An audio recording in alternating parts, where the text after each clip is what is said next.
America, and to the republic for which it stands, one nation, under God, indivisible, with liberty and justice for all. The Town of Burlington will be holding the May 15th, 2025 meeting as a hybrid meeting. The governor issued an executive order on March 12th, 2020, authorizing remote meetings under General Law Code 30A, Section 20, and extended by Chapter 2 of the Acts of 2025, including permitting remote meetings and participation until June 30th, 2027. As always, members of the public are welcome to attend this in-person meeting, but note that while an option for remote attendance is being provided as a courtesy to the public, the meeting or hearing won't be suspended if technological problems interrupt the virtual broadcast, and that unless otherwise required by law. Members of the public with a particular interest on an item should make plans for in-person versus virtual attendance accordingly. Those seeking to attend remotely can do so via the following URL, townofburlington.webex.com. Our meeting number is 2347-875-7628, and our meeting password is 1645. You can join the WebEx on your phone at 617-315-0704. If you are online and you're looking to participate, please raise your hand, and we will send you a request to be unmuted at the appropriate time. We are being broadcast on the BCAT government channel. You can find it on a Comcast 99, RCN 15, Verizon 41. We're also streamed on Facebook Live on the BCAT Facebook government page. Thank you, Liz. Public participation. Is there anyone in the audience or online who's here to speak on an item that is not on our agenda this evening? Those wishing to speak, please identify yourself for the record. All participants are given a strict 3-minute maximum. Come. Mike should be in over. Wait, oh, I thought you said that. No. Okay, sorry. You're good. No, okay. He's on the agenda. He's on. You're on the agenda. Sorry, I thought you said to say. No, that's okay. Is there anyone online? I am not seeing anybody who has raised their hand, no. Moving on to announcements. Sure. So Household Hazardous Waste Collection Day is Sunday, May 17th from 7:30 to 12 at the Fox Hill School. There is We Heart Art, which is the Burlington Public School student art display and reception. Is taking place on May 17th from 12 to 5 at the Burlington Public Library. Memorial Day is coming up. All town offices will be closed on May 26th. The town will be holding 2 Memorial Day events. The flag placement at Veterans Graves will take place on Wednesday, May 21st at 3:30 at the Chestnut Hill and Pine Haven cemeteries. They'll be held simultaneously. And then the Memorial Day ceremony happens on May 26th at 10 a.m. in the Veterans section of the Chestnut Hill cemetery. Excuse me. Just wanted to give a quick plug. So the Conservation Department is getting a group together called the Burlington Land Stewards, and they're a volunteer group dedicated to preserving, promoting, and celebrating the natural spaces in Burlington. They do hands-on stewardship, community engagement, education, advocacy, and they work to protect and expand the town's natural resources, enhance public appreciation of our local landscapes, and ensure that Burlington's natural spaces remain healthy, vibrant, and accessible for generations to come. This group meets monthly, typically on Wednesday evenings in the Annex Basement Conference Room. And if you are interested, you can email conservation@burlington.org for more information about that group. That is all I have, Madam Chair. Thank you. Do any members have any other announcements? Okay.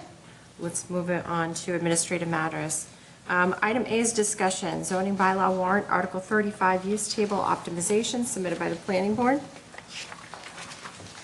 Since the mixed district has been in effect, applicants have raised concerns to planning staff, bless you, regarding bylaw and permitting requirements within the district. The Planning Board and department staff wants to ensure that the mixed district bylaw provides clarity and protections needed to attract business and provide a clear and predictable permitting process. We intend to work over the summer to review the mixed district bylaw, administrative processes, as well as adjust the rules and regulations.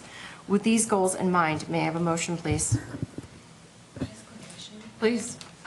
Just being a part of the subcommittee to review the processes, which will be very wonderful. I'm curious what were the concerns on the warrant article, or do we have concerns on the mixed district bylaw? I think there's a little bit of both. Okay. May I, please? I don't know if it was so much on the bylaw itself, but on the rules and the regulations and how the bylaw will be administered. Am I correct? Yeah, I think so. I mean, there's some definitions in the bylaw that we need to really fine tune. And so Okay. there's a lot of folks who want to be involved, and I want to make sure that we're capturing everybody's involvement. Okay. Okay. So, Well, And, sorry, and Go with, ahead. can those concerns just be forwarded so we can use them for the subcommittee? Yeah. Perfect. Yeah. Thank you, sorry. Does anyone else on the board have any questions or concerns? May I have a motion, please? Madam Chair, I'd like to make a motion to withdraw Article 35, Use Table Optimization from the May 2025 Town Meeting warrant. All those in favor? Aye. Aye. Opposed? 6-0. Okay, we have two applicants for special permits, which the board will be taking out of order ahead of the municipal projects on the agenda this evening. May I have a motion, please? I would like to make a motion that we take item 7A out of order. Second? All those in favor? Aye. Opposed? 6-0. Item A is a public hearing, application for approval of a special permit pursuant to Section 1.4.6, Fast Order Food Establishment of the Northwest Park Plan Development District, PD zoning bylaws, 19 3rd Avenue. Holy Cow Ice Cream Cafe LLC is the applicant. Who is here on behalf of this item? Mike Shafino. Good evening, Mike. How you guys doing? My name is Mike Shafino. I'm the founder of Holy Cow Ice Cream Cafe. We're pleased to submit this project description in support of our tenancy at 19 3rd Ave in formerly Rocco's Donuts. We are a locally owned owned and operated ice cream company with 4 existing locations in Gloucester, Peabody, Salem, and Dennisport, Massachusetts. Since opening in 2014, we've become known for our award-winning small batch ice cream, handcrafted premium ingredients, and unique homemade inclusions. Our flavors have been recognized by the North American Ice Cream Association and regional publications alike. We take great pride in offering a family-friendly experience rooted in quality and creativity. We plan to continue the previous food service at this location with no change in use classification and no structural modifications of the existing space. The current layout, square footage, and utility infrastructure are fully compatible with our needs and will remain in place. All proposed work is limited to cosmetic improvements such as new paint, updated signage, lighting enhancements, branding elements, and standard commercial food service equipment such as dipping cabinets for our ice cream, freezers, prep tables, and using existing plumbing for the 3-bay sink in the back. There are no changes to the footprint of the building. Our signage will comply with the existing 3rd Ave and Town of Burlington guidelines and will be submitted for review through the appropriate channels.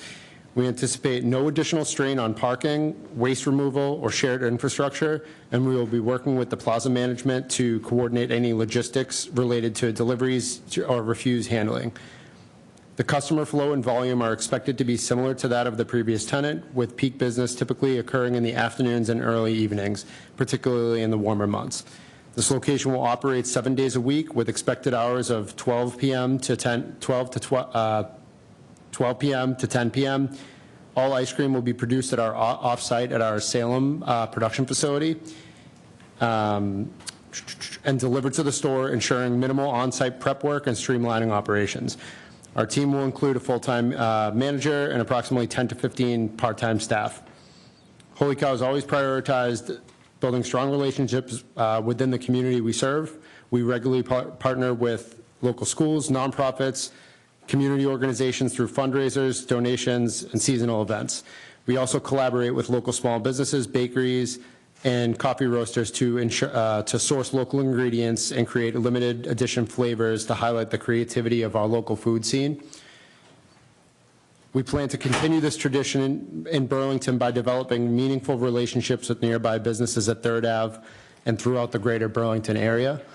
We've already started the process. We have a carrot cake ice cream using Twist. Our neighbor Twist has a gluten-free bakery. We started crafting up some Burlington specials. We have our carrot cake is available. So we already kind of jumped into the Burlington food scene before we even opened up. But so hopefully we can hit the ground running and have some brand recognition from the jump. Going a little off script, so let me find where I left off real quick. So we appreciate your our goal is to become an active, engaged, and positive presence in the community. We appreciate your consideration and are happy to provide any additional documentation or clarification during the review process. Thank you. Liz? I have nothing but standard comments from the other permitting boards, and I have no further concerns or comments. I do have to say, while we reviewed your application during pre-meeting, I don't know if we talked more about the application or all of the delicious flavors that are on your menu. Blueberry pie. I'm excited for you to come to Burlington, assuming all of my fellow board members feel the same, but I will leave that to them. Does anyone have any questions, comments, or concerns? No. Okay. This is a public hearing. Is there anyone in the public that has any questions, comments, or concerns? May I have a motion, please? Madam Chair, I'd like to make a motion to close the public hearing on this matter. Second? All those in favor? Aye. Opposed? 7-0. Madam Chair, I would further like to make a motion to approve the request of Holy Cow Ice Cream Cafe for a special permit pursuant to 1.4.6 Fast Order Food Establishment Drive-Through Service Prohibited of the Northwest Park Planned Development District zoning provisions to permit the operation of an ice cream parlor to operate out of an existing tenant space known as Holy Cow Ice Cream for property located at 19 3rd Avenue in the Northwest Park Planned Development and Water Resource Districts. Second? All those in favor? Aye. Opposed? 7-0. Welcome to Burlington, sir. Is it too late for me to appeal the Van Leeuwen ice cream that's opening up at the Burlington Mall, or are we closed on that? Or? I mean, I think Always room for enough ice. Yeah, Before you they're New York based, so we'll just support local. But do you have an estimated opening date to share? yes, next Friday. If you guys all approve, we're ready to roll. So All right. yeah, see you next weekend. awesome. Thank you so much. Appreciate it. Great. Yeah, it is. Okay, folks, may I have another motion, please? Yes, Madam Chair, I would like to make a motion to take items 7B, 7C, 7D, and 7E together and out of order. Second? All those in favor? Aye. Opposed? 7-0. Item B is a public hearing, application for approval of a special permit pursuant to section 1.5.1, light manufacturing of the Northwest Park Plan Development District, PD zoning bylaws, 42 to 44 3rd Avenue. 908 Devices Incorporated is the applicant. Item C is a public hearing, application for approval of special permit pursuant to 1.5.2, laboratories engaged in research, experimental and testing activities included but not limited to the fields of biology, chemistry, electronics, engineering, geology, medicine, and physics, subject to the planning board making the findings set forth in section 8.3.7.4 of the zoning bylaws and subject to the applicable rules and regulations of the Board of Health of the Northwest Park Plan Development District, PD zoning bylaws, 42 to 44 3rd Avenue. 908 Devices Incorporated is the applicant. Item D is a public hearing, application for approval of special permit pursuant to 1.5.4, hazardous and toxic materials, chemical use, storage, transport, disposal, or discharge of the Northwest Park Plan Development District, PD zoning bylaws, 42 to 44 3rd Avenue. 908 Devices, the applicant. Item E is a public hearing, application for approval of a special permit pursuant to 1.5.5, generation or storage of hazardous waste limited to the volumes classified as very small quantity generator of the Northwest Park Plan Development District, PD zoning bylaws, 42 to 44 3rd Avenue. 908 Devices Incorporated is the applicant. Good evening. Good evening, Madam Chair, members of the board. For the record, Attorney Mark Vaughn with Reamer and Bronstein representing the applicant. Apologies that you had to read all of that, but nice job. With me tonight is Kevin McCallion, who is Vice President of Production and New Product Introduction for 908 Devices. And you know, we're excited to be here in connection with this applicant looking to relocate their operations to Burlington. They're currently in the Seaport District of Boston. But just a little, 908 Devices is a innovative technology company that was founded in 2012, currently headquartered in Boston Seaport District. They design and manufacture advanced handheld chemical detection devices, which are used globally by first responders, law enforcement, custom agencies, and other frontline professionals. They are looking to make this location at 44 3rd Avenue part of the Planned Development District, similar to the applicant that was before you, although a much different portion of the park. But looking to make this location their innovation hub and new home for advancing this technology. So what they do is that they'll be focusing at this location on cutting-edge research and development, about 20 to 40 Massachusetts employees on site, where they engage in prototype development and engineering associated with this device. There's no manufacturing, widespread manufacturing that takes place here. They actually have a facility in Danbury, Connecticut, where that takes place. So this would really just be prototype assembly and development that takes place in Burlington. So they would be occupying the same exact space that was occupied by Lightforce Orthodontics, which was before this board back in 2021 for very similar special permits that were granted at that time. They were a company that engaged in advanced manufacturing of 3D printed braces and orthodontic type operations. But so they're going to be using the same exact space in the same manner, very minimal floor plan changes, if any at all.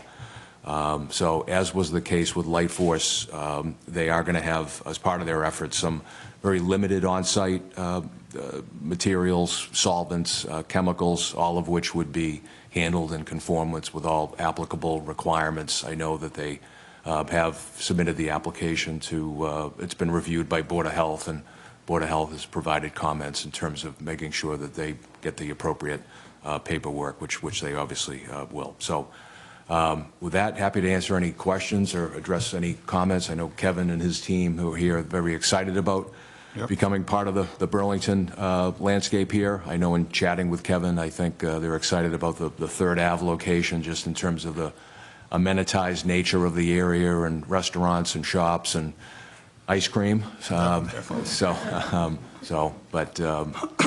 thank you. So. Great. Thank you. Liz? I don't have anything to add. Again, the Board of Health has issued comments, which are their standard comments for these types of businesses, and so I think our staff is comfortable with everything. Great. Members of the board, does anyone have any questions, comments, concerns? I have just a curiosity question. Is this going to replace your Seaport location, or is this in addition to your Seaport location? This will replace it. So basically our HQ is moving to here, and the manufacturing aspect is moving down to Danbury, Connecticut. Okay, all right, thank you. That's all. Anyone else? Seeing no one. Just curious, when do you plan to take occupancy? We're targeting June 1st, if possible. Great. This is a public hearing. Is there anyone in the public, online or in the audience, that has any questions, comments, or concerns? Seeing nobody. Great. Thank you. May I have a motion, please? Madam Chair, I'd like to make a motion to close the public hearing on this matter. Second. All those in favor? Aye. Opposed? 7-0. Madam Chair, I would further like to make a motion to approve the request of 908 Devices Incorporated for special permits pursuant to sections 1.5.1, light manufacturing, 1.5.2, laboratories engaged in research, 1.5.4, hazardous and toxic materials and chemical use storage, and 1.5.5, generation or storage of hazardous waste, of the Northwest Park Planned Development District zoning provisions to permit the operation of a prototype manufacturing, research, and testing for property located at 42 to 44 3rd Avenue in the Northwest Park Planned Development and Water Resource Districts. Second. All those in favor? Aye. Opposed? 7-0. Thank you. Welcome.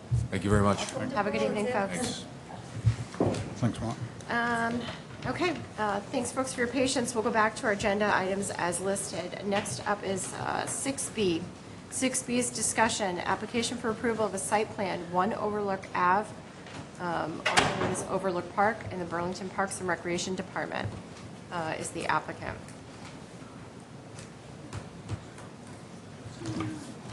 I have some copies of these. Sure.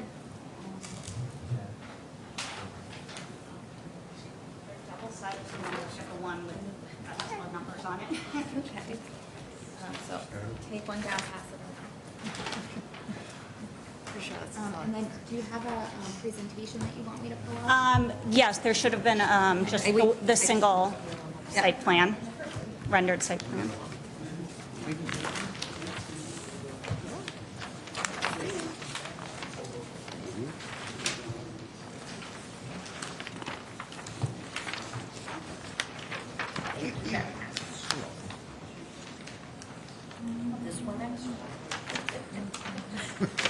One's for Kate.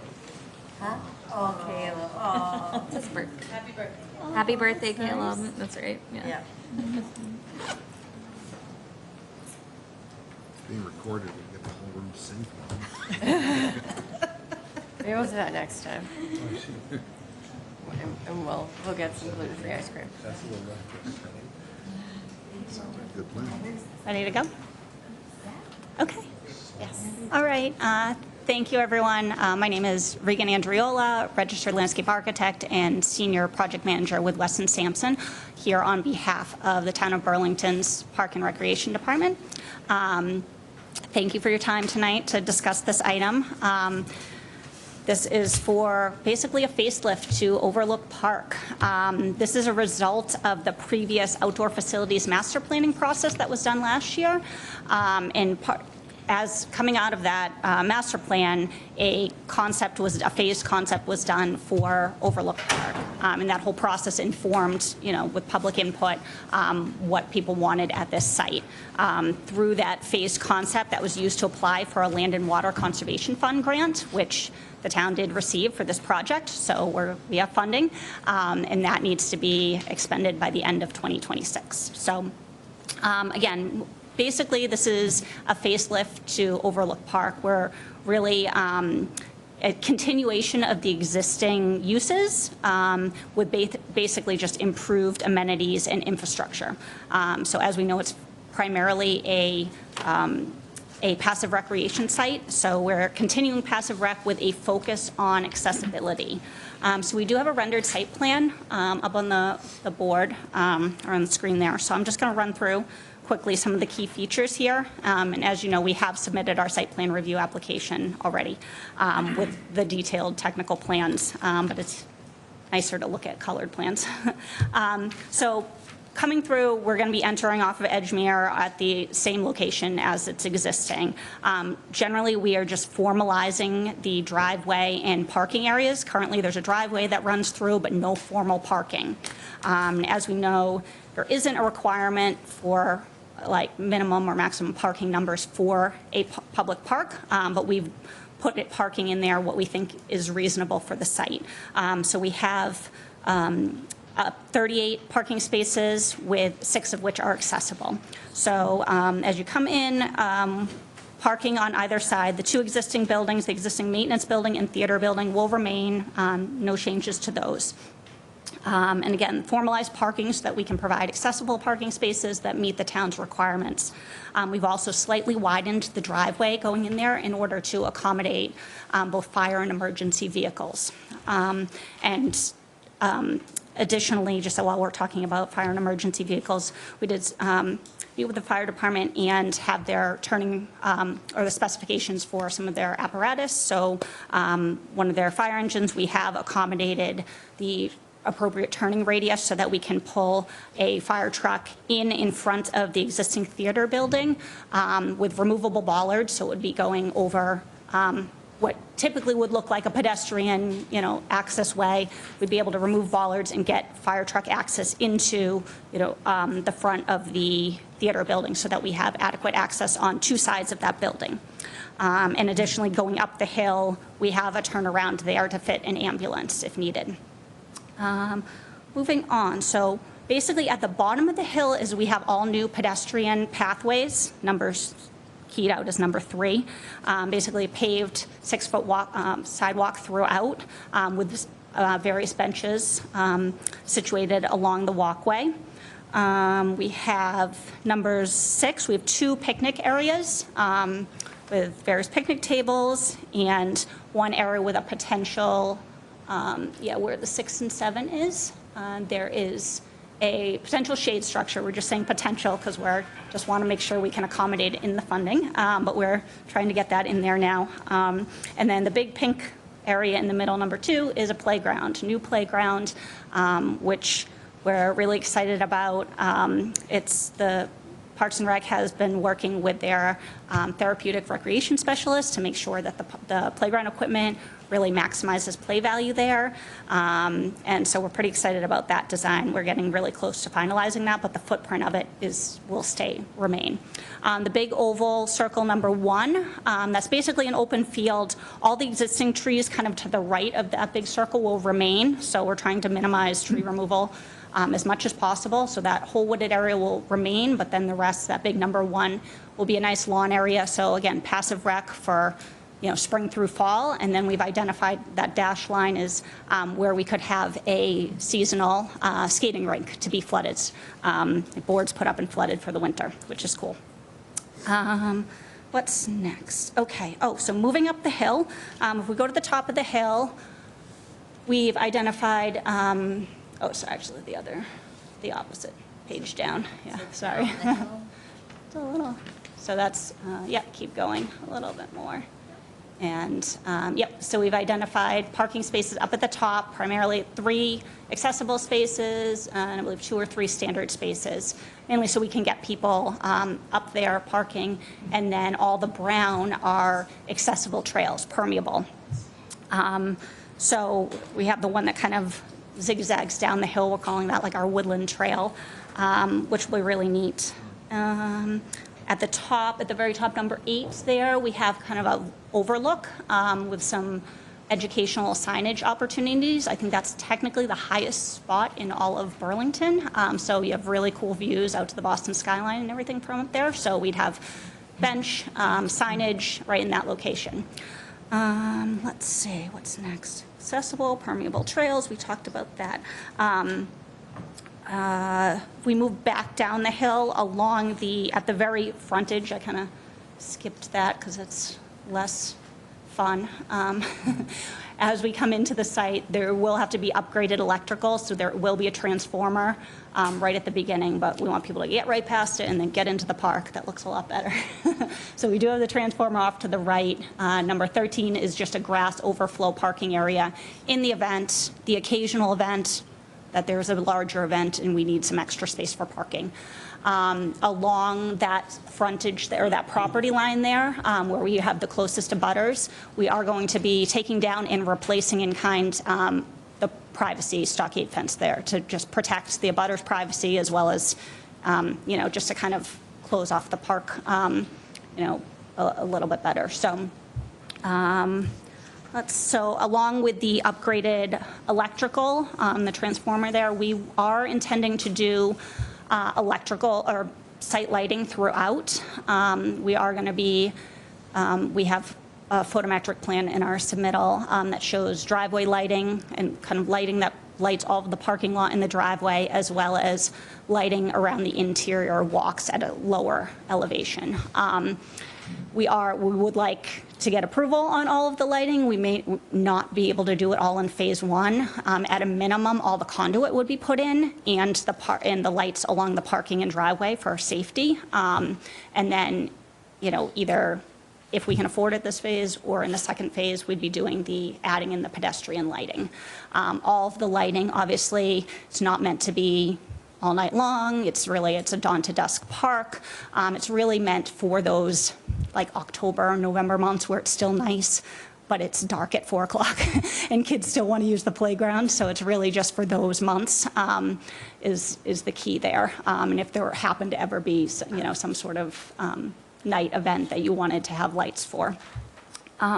Let's see. Landscaping. We are, as I mentioned, we're minimizing tree removal to the extent practicable. Really, On the main site, the only place that we're really removing trees is kind of almost where your cursor is, that hand is, right there, where we widen out the driveway a little bit. There's a few kind of straggly, nothing great trees, and we just need to do that to accommodate the width of the driveway. Otherwise, all the trees we're maintaining, and then obviously through the woodland trail, there would have to be some trees removed. We have about a total of 20 large trees across the whole site that we're intending to remove. But we had our survey locate all the large trees throughout the woods, and so we really tried to snake our pathway between those to minimize tree removal to the best of our abilities. Obviously, we're going down a really steep hill, and we're trying to keep it flat, so it was a little bit of a challenge, but I think we've manage that pretty well. And then in addition, we're providing another 30 shade trees, as well as a whole kind of lower, shrub level planting. And then to go along with that, we are in front of Concom for stormwater permit. There are no resource areas on the site, but obviously because of the work on the site, we are in the process of getting a stormwater permit. So our stormwater is really, we're using nature-based solutions, so really bio-retention areas, swales, and a constructed pocket wetland kind of right in the middle of the site that will be heavily planted. We have gone to Concom twice. We are expecting to be closing next week with them. And then the last item, and then, sorry, I don't mean to take up too much of your time. Last item, this was, as I mentioned, a phased plan. There's a few later phases, which include a pump track, which is number 15, kind of in the top left corner. There would be number 16 is the amphitheater, which is built into the slope behind the existing theater building. Number 17 is the accessible lift for the sledding hill. And then 18 at the very top of the hill, which is a second shade pavilion. So those are the 4 items that we've identified for a later phase, but we've incorporated everything that's needed into this design. We'd like it to be able to be approved as one, so that when we do go to implement it, it's just, hopefully administrative review or minor modification. So I think that's the gist of it. Liz? I don't really have any comments on this. We're waiting for Concom and a few other comments from other permitting departments, but no. I will start then. How many seats are in the theater right now? I don't know off the top, 70? 75, okay, yep, 75. yep. And how many parking spaces are going to go into the overflow parking? It could fit about 20. There's a lot going on here. It's exciting. Yeah. I'm concerned about parking. I'm concerned that with 38, 58 spaces and all of these activities, and granted, you're obviously not going to program all at the same time. I'm concerned that folks are going to be parking along the streets of Edgemere and then maybe down Harriet that way.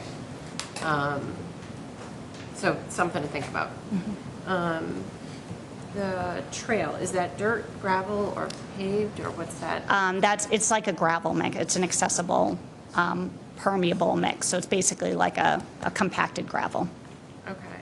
And then the new transformer, is that going to be enclosed, and is there going to be any type of noise mitigation? I believe it's just within their existing, or whatever the standard kind of enclosure is for that. So If you could come back to us and let us know what that standard Yeah. is. Do you know? What is that? So is there going to be landscaping around it to hide it? Or I think, is that Yeah. you're more. Yeah. Well, I mean, it's two things. One, it's right at the corner of Edgemere, right? Yeah. So I'm assuming there's going to be fencing in at that top part of. Yep. Of that, right? Yep. So, I mean, I'd like to see some trees planted over there too to Yeah. kind of, again, help mitigate some Yeah. sound. Yeah. And then the same thing around that transformer. I mean, this is amazing. I'm excited. Yeah. but I just want to make sure that we're protecting our neighbors. Yeah, absolutely. And we'll just confirm, I mean, I know we have bollards because there's certain clearances that's needed around it for access and stuff, but I think definitely on that, top side, we can kind of do a horseshoe of landscaping around it, but still maintain access to it for, And then, are you changing the facade of the existing buildings, or is that, they're going to remain the same? I think are they brick? yeah, it's like a stucco-y thing, I think. But that's not part of this project, so. Okay, I just yeah, asking. Yep. Ideally, they would be upgraded, but I think that's for another day. And then, are we going to add some bike racks anywhere? We do have bike racks in there. Yep, yeah, so if that kind of main wider walkway, it has a number 3 in front of, just on top of the theater building there is a bike rack. It's hard to see in this rendering, but there is a bike rack there. Okay. And then, is there going to be some type of lighting plan, or is that? Do we have a lighting plan? Yep. Let me see it. Yeah, we were going to update it for the next hearing because it's, the standard photometric plan that just has Yeah, just small circles. it's really hard, but we're going to take off because it usually shows the 0 points, the areas where there's no light, so it's deceiving. It looks like there's more light than there really is. So we were going to just kind of modify that so it's easier to read graphically. Okay, so if you're going to hold off until the next one, and we can hold off and to you to modify however you deem fit for us. Yep. And then the last thing I have, well, I guess there's 2 things. One, with this windy trail, if it's going to be lit, I know it's a dusk till dawn, but I know some runners like to go early in the morning and sometimes like to go late at night. Is there going to be any, I guess maybe this is a question for the police folks, is there going to be any security out there? Or are we going to gate this? I grew up in Burlington. This was an old place to hang out late at night. Yes. And I think it still is. Yeah. So, I just want to make sure that, we're keeping this as safe and protected as we can, from vandalism and from, kind of kids just going in there and doing their thing. Yeah, I think that's certainly something to consider about. But again, I'm overall very, very excited, so I will leave the remaining comments to my peers. Let's start at the end, sure.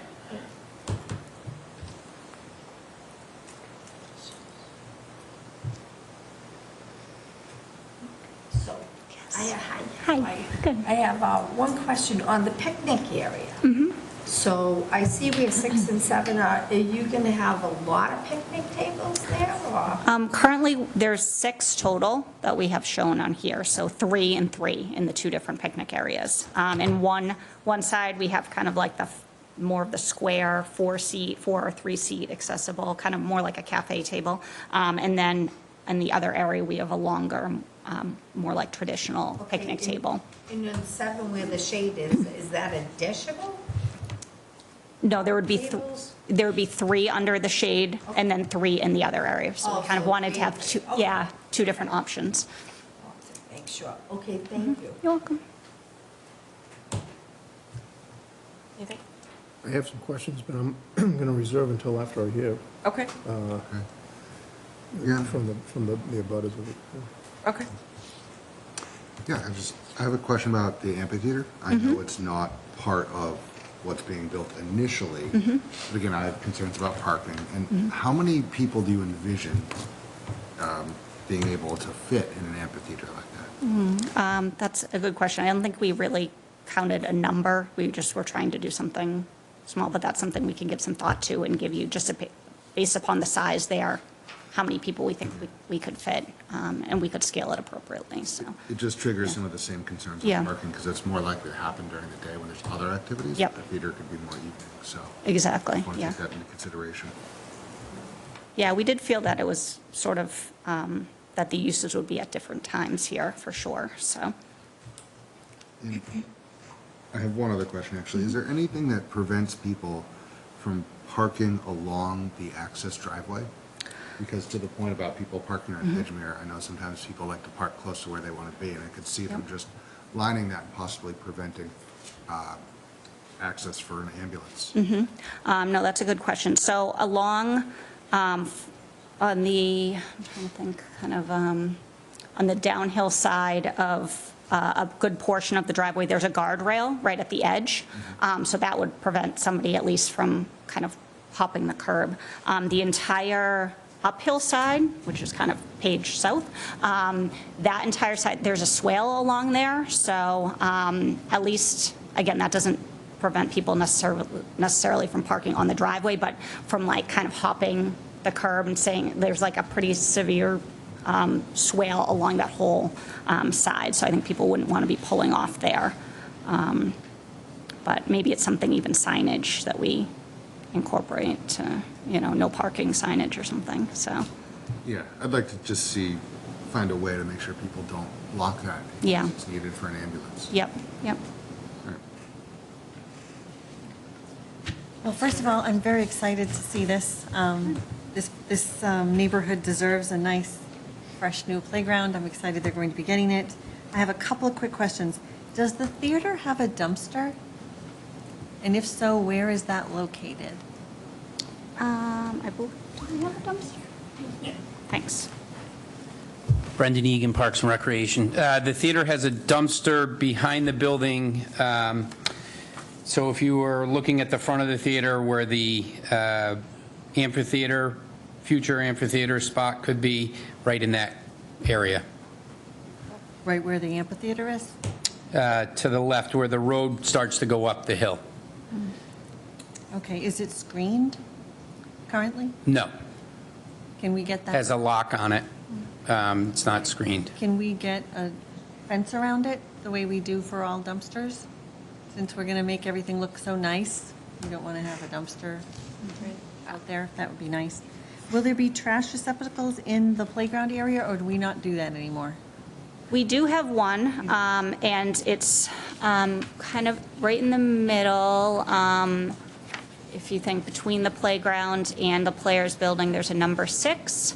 And we basically did it right at the end of, right around there, because that's actually vehicular pavement. So if we needed like a facilities vehicle to pull in there, that they could get to the trash receptacle and empty that easier. So we just have one location for it. Thank you.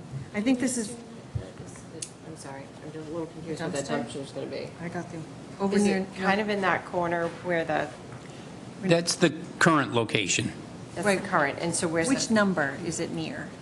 Number 3, the walkway that goes behind there's an existing road there now. Right. And it's on, just off the road there. Okay. so right where the cursor is? Yes. Yeah. Yep. So again, this is the new look. There is a road that goes around the building, and there is a dumpster just off of that. I don't know if anyone else has any feelings about this. I don't necessarily love the location if you're going to put an amphitheater. I mean, right now for phase There's 1. no commitment to put a dumpster back in that same location. Okay. Okay. So maybe you can figure out where you want Where to to put it put and it, let us yeah. know. Yeah. That would be great. Thank you. Okay, great. I think this is actually going to be great for the theater too, because this is a much nicer parking situation, and it'll probably be better lit than it has been in the past. So I'm really happy to see this. Thank you very much. Go ahead.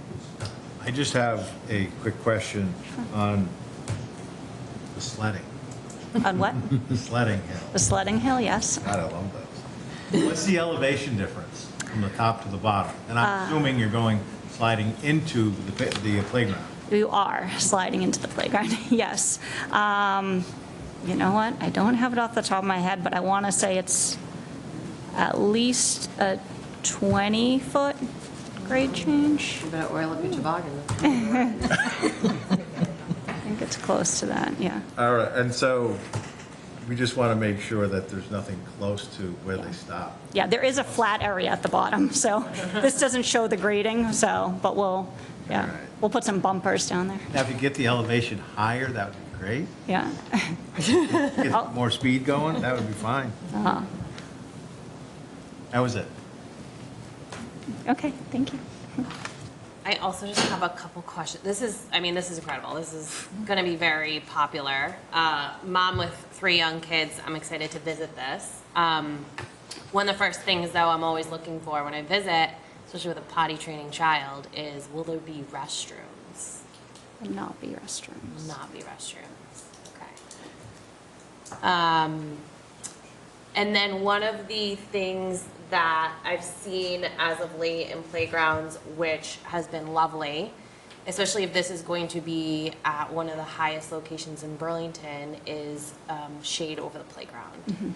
Because even though they're plastic, those slides, those swings get very hot. Yep. So I would really like to see that. And then my third and final thing, just food for thought, is perhaps on Edgemere and surrounding roads. I don't know the feasibility or legality, but if there's possibility to do no parking signs, just some food for thought. Go to the select board. We can Yeah. talk about it at the staff traffic advisory. Okay. So food for thought, select board.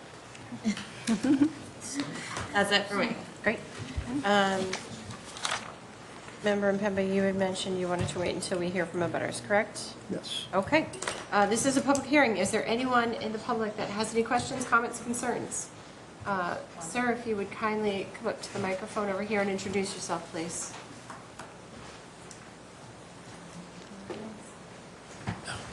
I guess you can come here too. Name, do you have a record? Thank you for letting me speak. I'm so glad there's doing something with that site, and people started to get concerned about safety, since, to me, probably a great majority will be kids going up there. So I just have 2 concerns. One's about the transformer that was brought up. When I picture a transformer, I picture a transformer that's up on a pole. And if this is on the ground and you're talking about just putting bushes around it, is it dangerous to children as well as adults? And the other question that I have about safety is, that site was originally a military installation. Has one of the boards cleared that it's safe up there? Are there missiles tubes up there in the ground, and has it been investigated by another board? That's my concern about the kids. Thank you. So can you just state your name for the record? I'm sir? sorry, Dennis Doble. Thank you. I hope I didn't say anything off, No, you're fine. because my boss is trying to get the thing done. Thank you. Thank you, sir. So I can give an update on that. So this site, yes, it was former military. It was only a radar site. And so there isn't, and the Board of Health, our environmental engineer, Christine Mathis, she is very thorough when it comes to these things. There is not any type of contamination at this site. So I can tell you that. Okay. Is there anyone else in the audience that has any questions, comments, or concerns? Can you address the question about the transformer? Yeah, I was just going to speak to that. So, I mean, we will get more information from Eversource on that. We're working with them on the design of it. Originally, we wanted a pole mounted, but due to the way that the power is coming in there, it required that it had to be ground mounted. So that's the reason why we're not doing pole, and it has to be ground mounted. I will say, I mean, these are very common. You see them everywhere. There's one in my neighborhood across the street from my house, so I believe that these are very safe. This is common to have these. But we can get more information from Eversource specifically to respond, unless you have more. Yes, so it's a federal grant, Land and Water Conservation Grant, in the amount of $1 million. They require all the power has to be put underground. So we're taking the transformer off of the pole that's in the park. Eversource came and walked the site with us, in a pad-mounted transformer. I think before, when we were talking about noise, it's an electric transformer. The power is coming in underground to it, into the transformer box like you would see in a neighborhood, back out underground to the buildings. It's not a generator. It's not making noise. It's an electric box. And I do not believe, and we'll check, that there's any danger. They do put them in neighborhoods and business districts all over the place. It's not a giant, noise-making apparatus. Can I just ask something else on that? Of course. Now that you mention it, and I'm looking at where it's sitting, is it surrounded by bollards in this? Because it is next to the overflow parking. It is, yes. Yep. Thank you. Yep. Yeah, and there was a required certain distance that it has to be from the existing pole, which kind of necessitated where it fell, so. Member Mpemba. No, just comment on that, actually, it's one of my concerns as well, but I also know that they, as far as shrubs around those, they need a certain amount of clearance. They'll make you remove shrubs if they're anywhere near them, because they have to, when they change those transformer parts, they have to do it with a pole, and the pole can't touch anything else, or it could shoot, electricity or whatever. So they need certain clearance around that. So if you want it enclosed, it may be, that you put it inside of a fence or something, and give it some clearance around it. But yeah, I mean, that would be one of my, but they're safe to the public. I mean, we have them in our own neighborhood. It's not an issue. It's just, you also don't want kids going climbing on them. That's one of those things. They see them, they climb on them, they jump off them, they do whatever, so it might be something that draws the kids if they can see it, regardless of whether there's shrubs there or whatever. So if you wanted, you may want to think about a fence around it. So maybe we could, there's a large stockade fence that separates that overflow parking area from the closest abutter. Maybe you could wrap a panel up along the driveway so that it takes it out of view even on the way in, and then there are bollards around it, and we can work with Eversource on how close we can put any kind of planting as well. Is there anyone else online or in the audience that has any questions, comments, or concerns? Seeing no one, may I have a motion, please? Madam Chair, I would like to make a motion that we continue this matter to the public hearing at the Planning Board meeting of June 5th, 2025. Second. All's in favor? Aye. Opposed? 7-0. Just a reminder, all information must be submitted to professional staff by Tuesday the 3rd before the meeting. Okay. June 5th is the only meeting we have due to Juneteenth. So it's going to be pretty hectic, and if everything's not in by Tuesday, we will not see you. Just have to be a little bit more strict than we were before. Yep. And you said by next Tuesday? No, June 3rd. June 3rd. Oh, okay. Because the Yes. meeting's June 5th. Oh, okay. So This is Tuesday prior to the next meeting. Yeah, absolutely. Okay. So, Thank you so much. thank you for your time. Thank you. Have a good evening. Okay, moving on. The next item is 6C, a discussion, preliminary design review within the Town Center Overlay District, 45 Center Street, the police station. The Select Board is the applicant.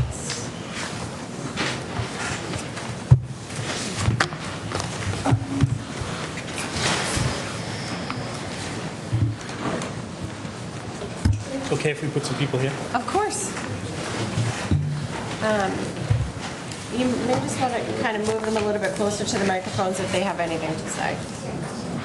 Yes, please. JD, do you want to be the presenter? I can be. You can drive.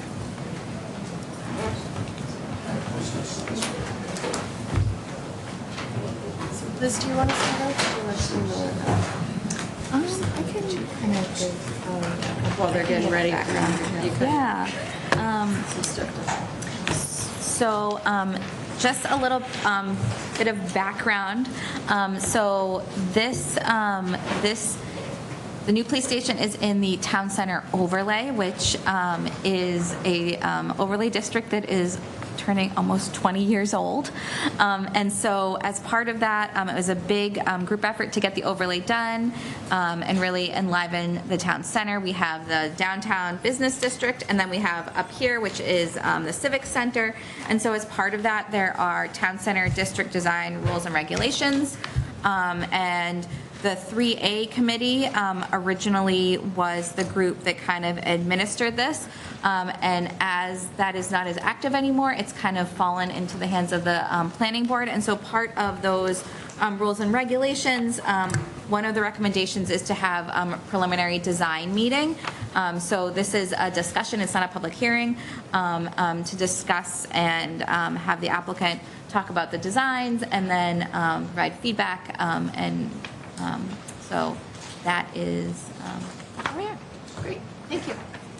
Thank you, Madam Chair and members of the board. For the record, Lisa Mead, Tellerman Costa, 30 Green Street, Newburyport, Town Council. On behalf of the Select Board, with me this evening is, of course, the Town Administrator, the Police Chief, the Deputy Chief.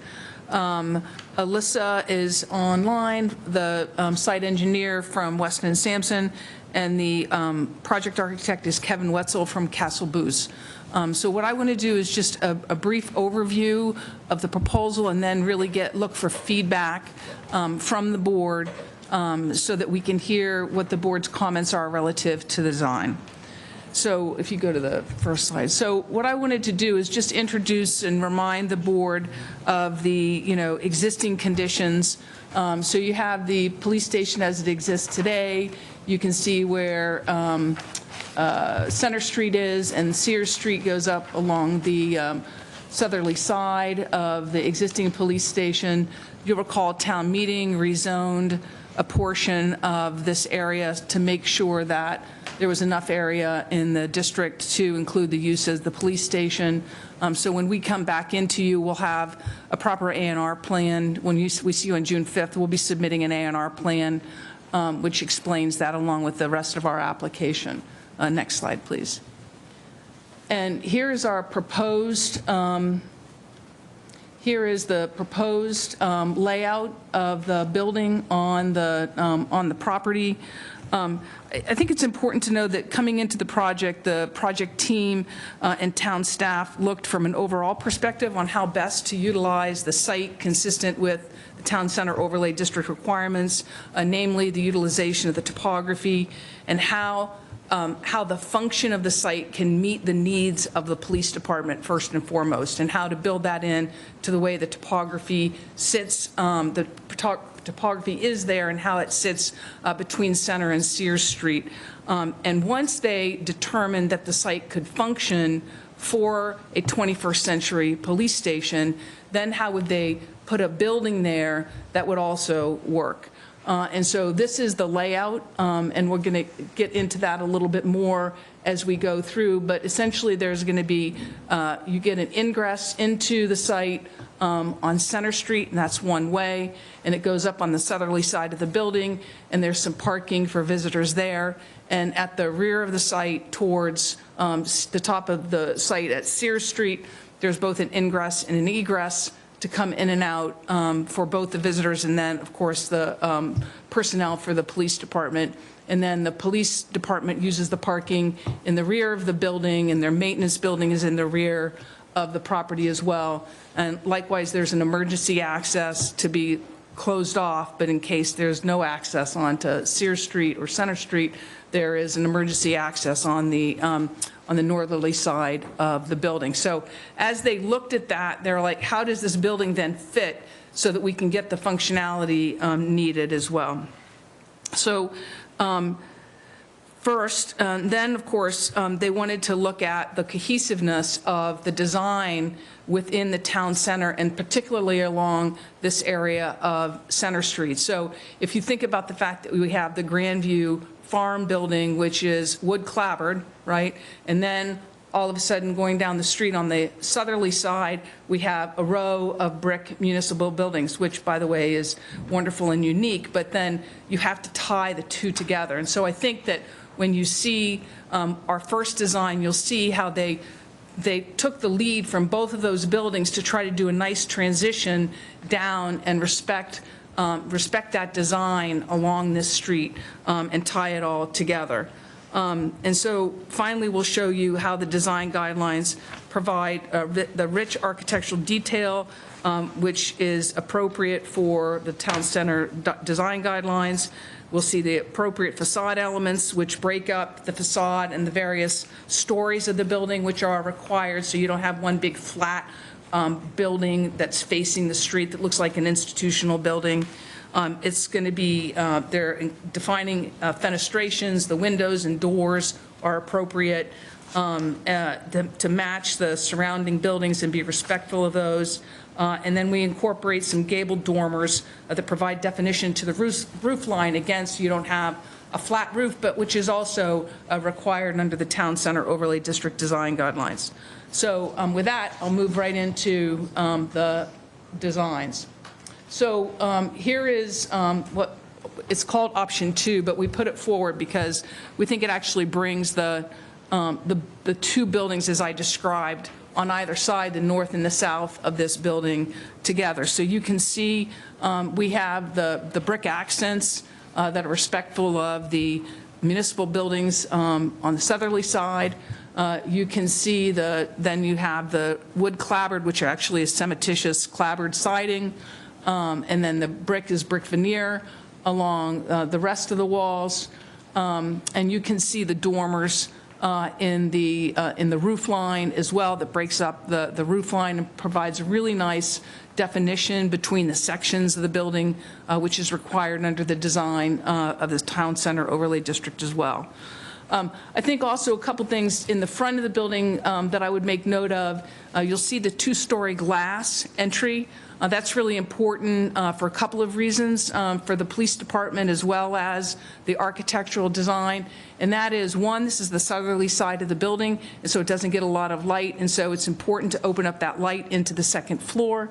And the next thing is that allowing the building to look open to the public, so it's inviting and not closed off, like you can't go see the police department. That was really important for the police department from a functional and public relationship point of view to have that inviting design. And then to the left of that entry, you'll see the row of windows. That's actually a classroom and meeting room, and you can access that off of the main entry so that the public can use that, the town can use that meeting room as well, or training room, but you don't have to have access to the rest of the police department in order to use it. So it's actually a really good functional way to bring the public into the police department. I have to say, from my own experience in a number of communities, I've held trainings in different communities in their police department training rooms, because they're newer, it seems to be.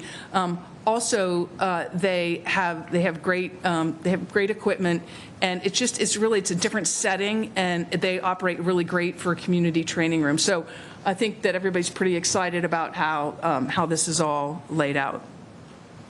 Again, then you can see the double hung windows along this facade as well, and there's another view. Go ahead, John. There's another view of the front. You can go ahead. And we'll move around the building, so we can move around the building. So here we have, this is the Center Street side. Again, you can see how that facade is broken up. You like the gables and the way that the brick kind of brings that out and gives some definition and depth to the sides of the building as well. And you can go around again. And then this is up alongside that little paved area is that emergency access. And this is the rear. So the lower level, it's hard to see on the screen. It kind of washes out. You'll see it better on yours. But on the right-hand side, that's the sally port. You all know, of course, where sally port is, and so that's the sally port. And so you'll see there's no windows on that bottom floor. That's because that's where all the functioning related to the sally port and whatnot happens. So, but on the upper level are offices, and so then you do see the windows on the top. The HVAC equipment or mechanical equipment, we'll be able to see in a little bit. It's going to be buried down essentially on top of that roof, but there's a wall that goes up. So it'll be buried down. You won't be able to see it at all from the front. And there'll be a different view. I can show you where that's going to go. Next slide, please. Again, there's the entrance to the Sally Port. The booking area is on to the right of that where you don't see any windows. And then the top part of that is the dispatch area, the back, the dispatch area, and there's mechanical work on the interior, on the walls. So you don't have any windows along there either. And that's all related to the function and operation of the police department. And then here we go. So you can see the wells behind the roof, the ridge of the roof in the back. That's where the HVAC equipment's going to go. And then I'll show you a picture. We'll have an up-close picture, but you see the maintenance building in the back. It looks more utilitarian because that's exactly what it is. You see that in the back right corner of this overview as well. Next slide, please. Okay, so that's the first design, if you will. And so here's another iteration of that without the brick band along the bottom. But essentially, everything else is the same, but you see that there's no brick band around the bottom of this particular iteration. We think the brick band ties everything in a little bit better, but we wanted to show you some of the different processes that we went through. So we'll just go around the building again.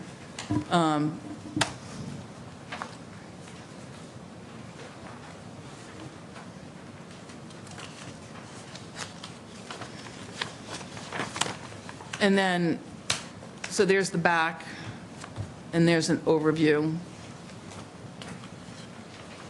And then here's another iteration. So they did some work with different material on the dormer areas and the facades, the gable areas. So this is a blue cementitious, like shingle kind of material, I think. And so that's, they just tried a little bit of something different. I don't know that it has the same connectivity between the rest of the street, but you needed to see the kind of the process that everybody went through. I'm going to flip through those.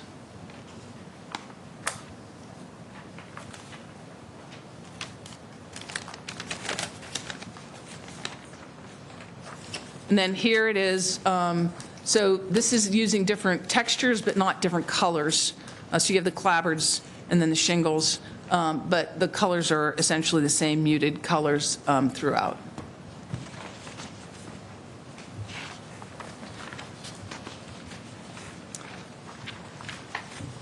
And so here's the utility or maintenance building. It is insulated metal panels on its siding in the back corner, kind of natural colors that will go with the building itself. But this is with the garages to do work on the cars and equipment for the police department. And that is an angled roof. It's not a flat roof, so it's a shed roof. Next slide. And then there will be a trash enclosure, so we provided a design of that. I just wanted to run through some of this stuff. We'll focus more on the building in a minute. Next slide, please. The other thing is we had a staff meeting, and there was a question about the trees that were going to be removed. And so this is the plan that shows the number of the larger trees that are going to be removed. You can look at that in more detail, and we can talk about that more when we go through site plan review. But this is the plan that shows the larger trees that are going to be removed and those that are going to stay. And then the next slide is the landscape plan. So you can see that there's pretty significant landscaping that's going to go around the building and on the property, and we've laid it all out here.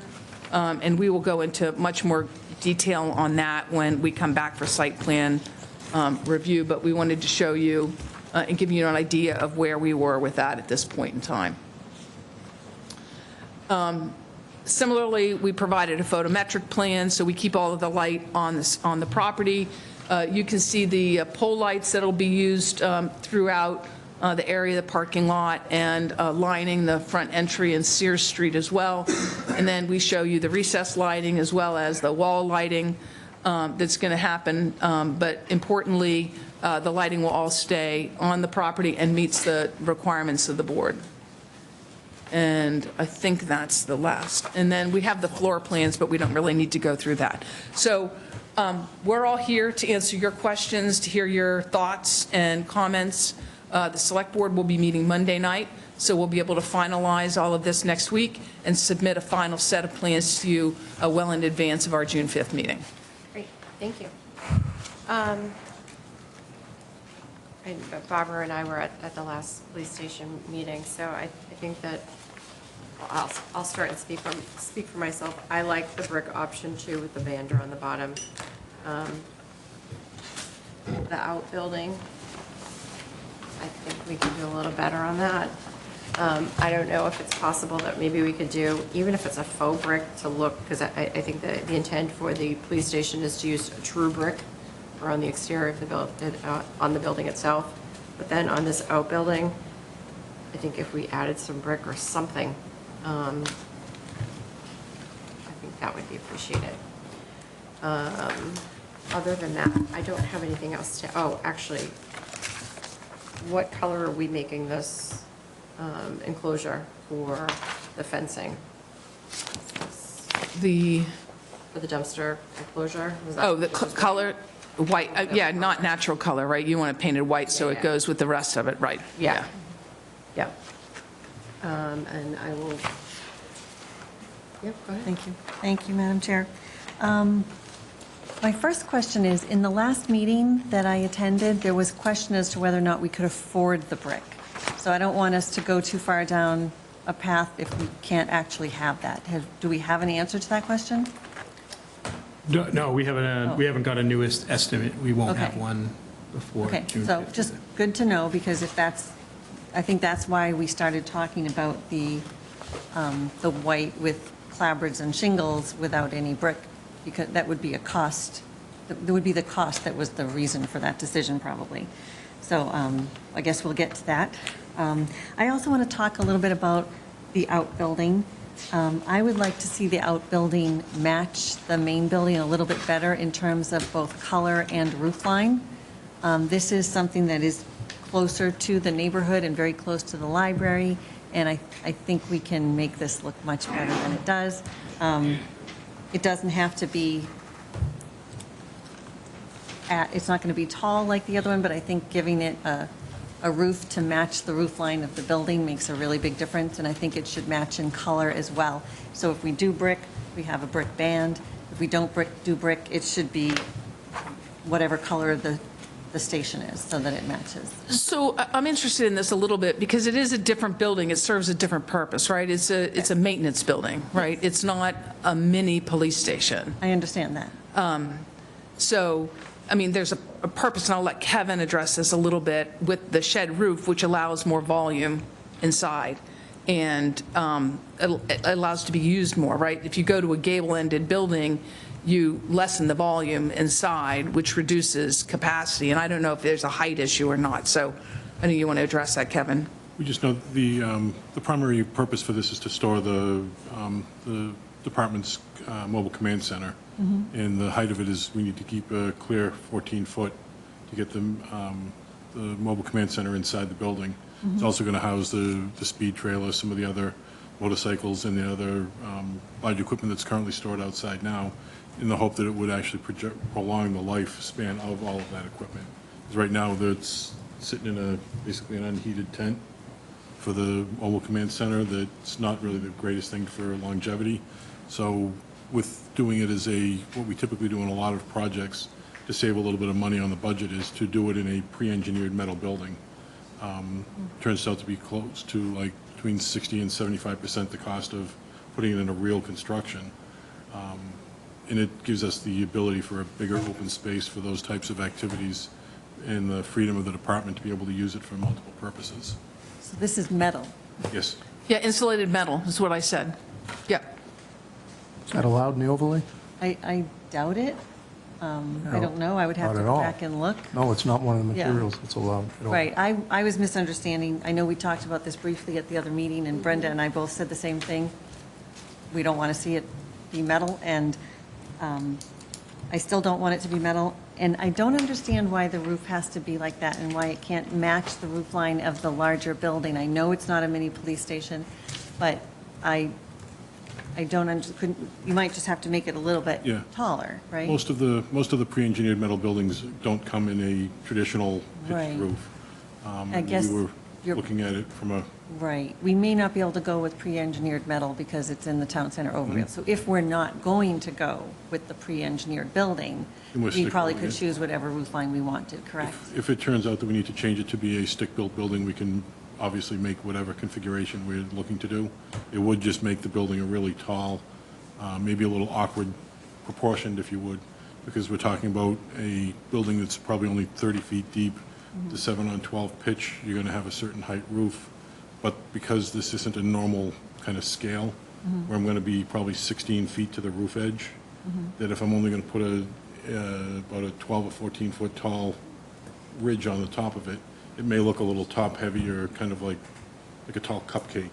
Is it something that you could show us? Maybe you could do We a can come up rendering with and let some us schemes know for what it that. would look like. It's kind of hard for me to visualize. Yeah, we can come up with some schemes that would show, that would represent a 7-on-12 pitch with the height that we're looking for. Okay, thank you. When it comes to the different options, I tend to favor either the brick option with the band or the one that's in, the last one, that's the no color.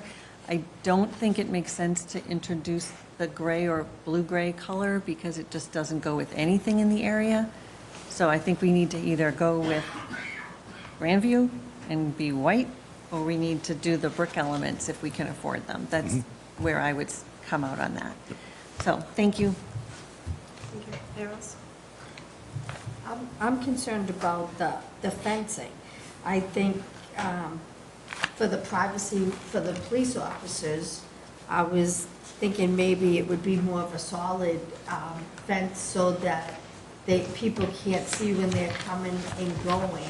I don't know what the cost of that is, but I would think for privacy of the police officers in just that area, that would give them a little more privacy. Yep. I don't mean to interrupt, that's more of a graphics issue on that. Oh, okay, I'm sorry. I thought it looked see-through, so I just didn't know. Yeah, I guess first to address your first question about the privacy, the fence is designed to be a 8-inch chain link fence with privacy slats in it. Oh, okay. We've also tried to put plantings around it that would give a visual screen to not only the fence from the street side, but also to give a year-round look to it. He's going to say Like a vinyl fence? Yeah. Would it be like a vinyl It'd be type of, like? it's a black chain link fence. Chain link with vinyl slats. No. Doesn't come with a chair to look at in that. No, What's but, that? The ones. but could. Oh, it is a picket fence? Oh, okay. I'm sorry. No. It's actually, my representative from our landscape department was just informed me that it was actually a black picket fence. A black picket fence? Yeah. Picket fence. No, Metal pickets. but what would, To try and cut just down. like a solid, a nice fence, so that if it matched like the rest of the building, but solid, so that at least in that one area, the police officers have privacy to come and go and no one can watch. Not that anyone's, but you never know if someone's watching their cars or when they come in and out of the building, or, I don't know. Yeah, I think those comments are really, we'll go back and look at that and address those issues, both the materials and the privacy aspect. Yeah, that's all. Right. If we could get a picture of a rendering, an actual picture of the fencing you're talking about, because I can't even picture what it is, so. Yeah.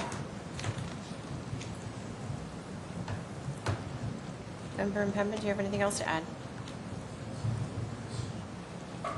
That was my only comment You're good? about the privacy issue. If we could afford it, I do like the band of the brick as well on the bottom, but again, I know you're going to budget, but if that was my first choice, I like the band, but. Anything else, Member Natola? Is there anything else? Oh, no, one more slide, I'm sorry. Member Impemba? Just, one of them was that fence, I want to see that. The Sally Port, the outbuilding, roof lines on both of those, because the Sallyport looks like it has a flat roof as well, which is not allowed in the overlay. I really want to see where what trees are being taken down, and I want to see what is this just this is an entrance exit over here. It looks like this is on Center Street. This one is on Sears Street. And what is this? Is there a walkway over here, or is that another exit entrance? It's the emergency egress for the department in case there's a issue with the main entrance coming in and out. As part of good station design, there needs to be 2 entrances and exits from the building. So if there's ever an issue in the station that, so any civil unrest where there's multiple points for the department to be able to get back to the station or to egress the station to go to where the event is. Does this one not go out onto the street? Yes, it does. This one does, okay, so, and this one goes out on the street, right? That's 2. Well, there's one, it's actually one way off of Center Street. Any way of making it 2 ways? Or No, in an emergency, are you able to go the other way? No, Mr. Mbella, there's the Pembroke, main, yes, yeah.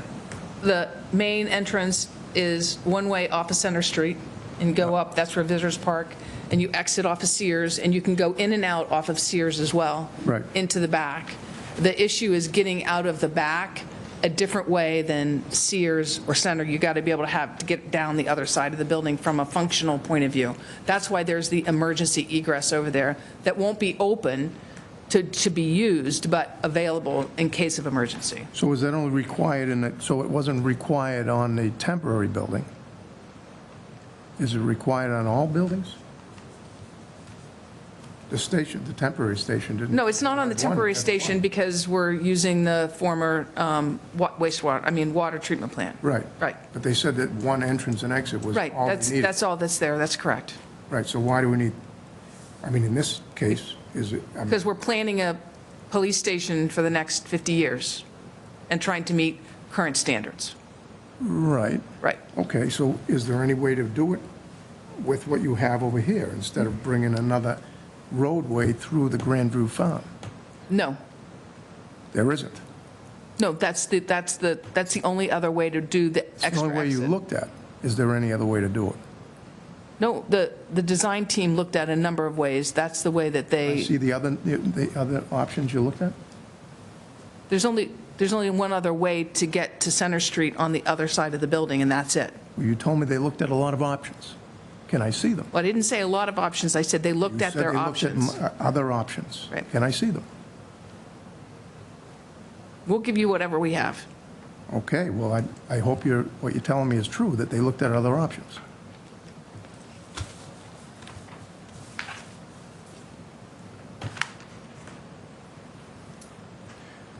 I want to see what trees are coming down. I'd like to see the site.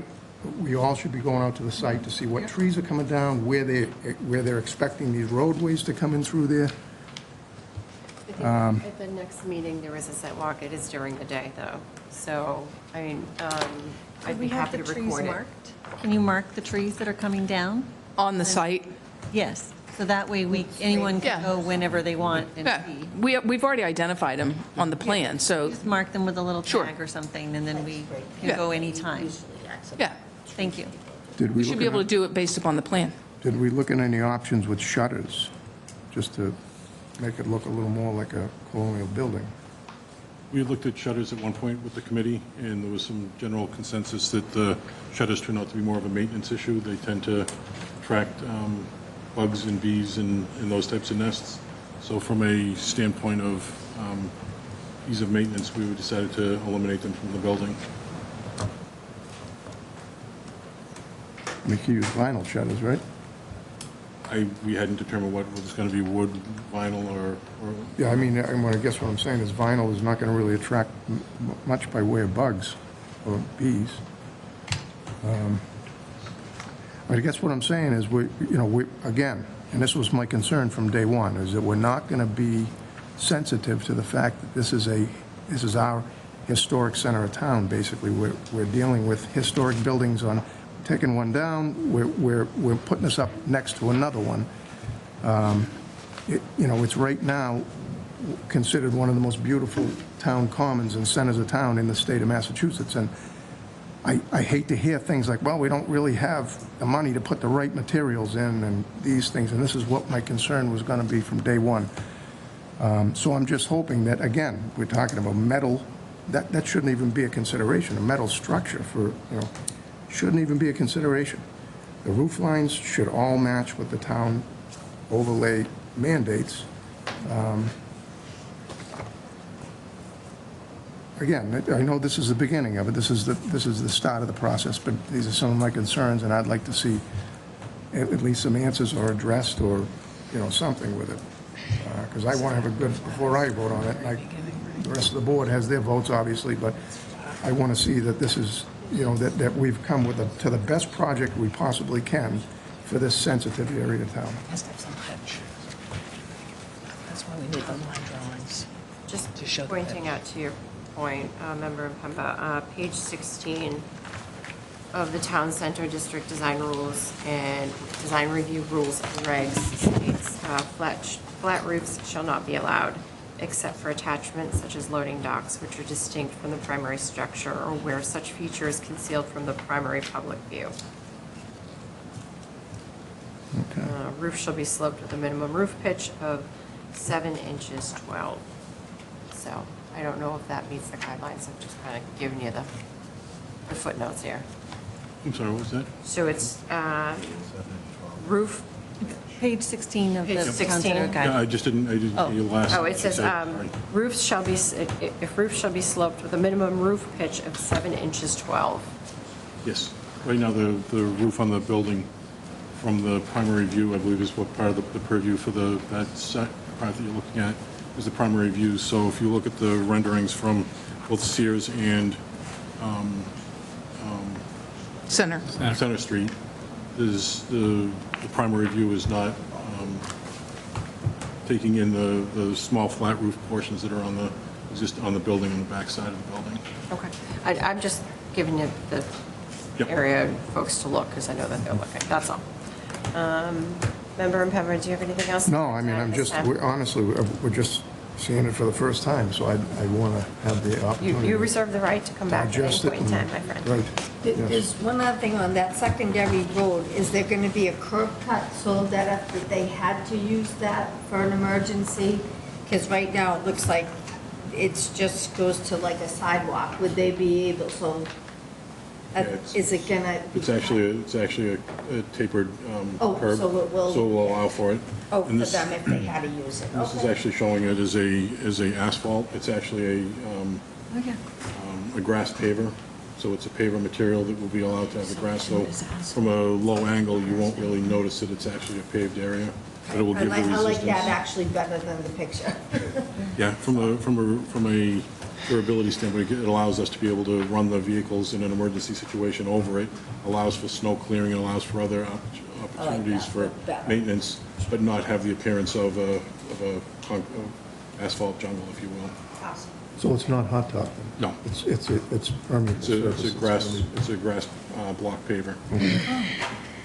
Yeah, that looks, I think that'll look nicer. So we'll make that clear on the next plan. No, we'll make it clear on the next set of plans. So there's no need for a gate then, because it doesn't actually look like a road that people could drive into? We still want the gate because we want the. So there is gonna be a- We want to, yes, we do want to secure the back parking lot.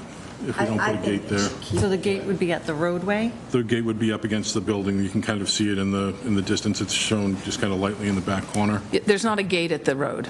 Gate in our fence. It's, The gate is, That's what I was asking. Right. Thank you. So the gate is at the building. Do we know what that would look like? Maybe you can bring that the next time. And how wide is that secondary access road? The access is 12 feet wide currently, and the gate is actually a sliding gate, so it won't look like it's operable.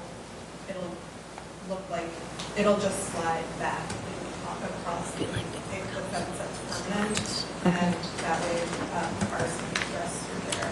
Okay. But I would like clarification from the board as to whether chain link fence is acceptable in this. I don't particularly care for a chain link. I You'd have think to we look could do in. better.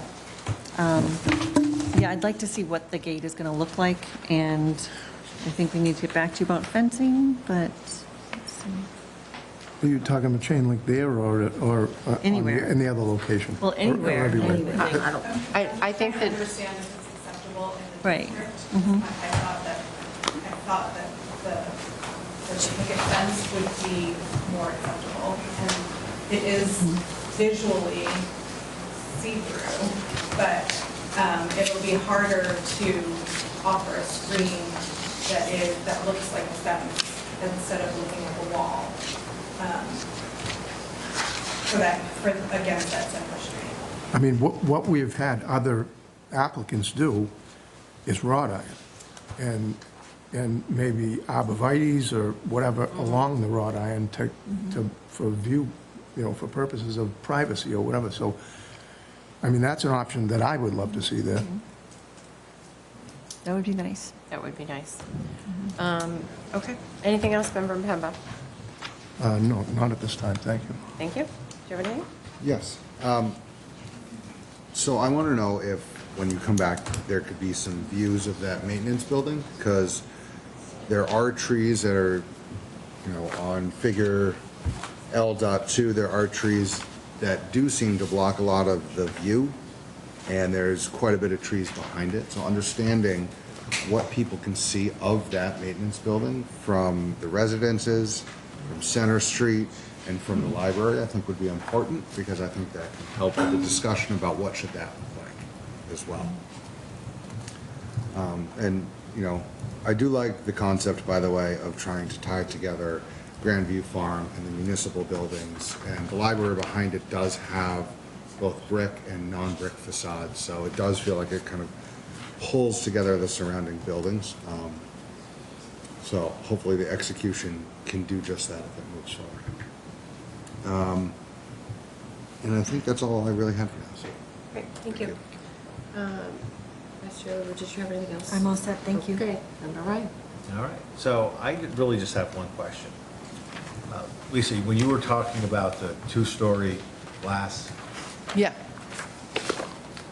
We'll get back to that. the building, you said it faces south, therefore doesn't get a lot of sun.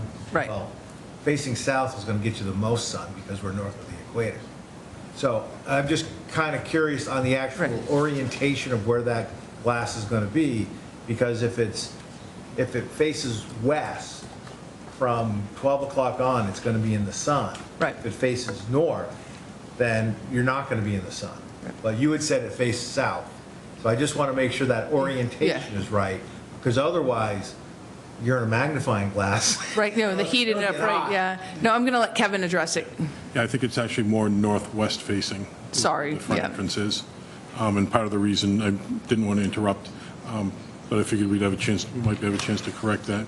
Not only is it inviting, but because it is getting primarily northern light, it's not direct light, so we're trying to get as much diffuse northern light into the lobby as possible. Okay, well, no, that's good. I don't want it to be, whoever's sitting there, if it's facing west or if it's facing south in the summertime, they're gonna roast. Yeah. So, Yeah.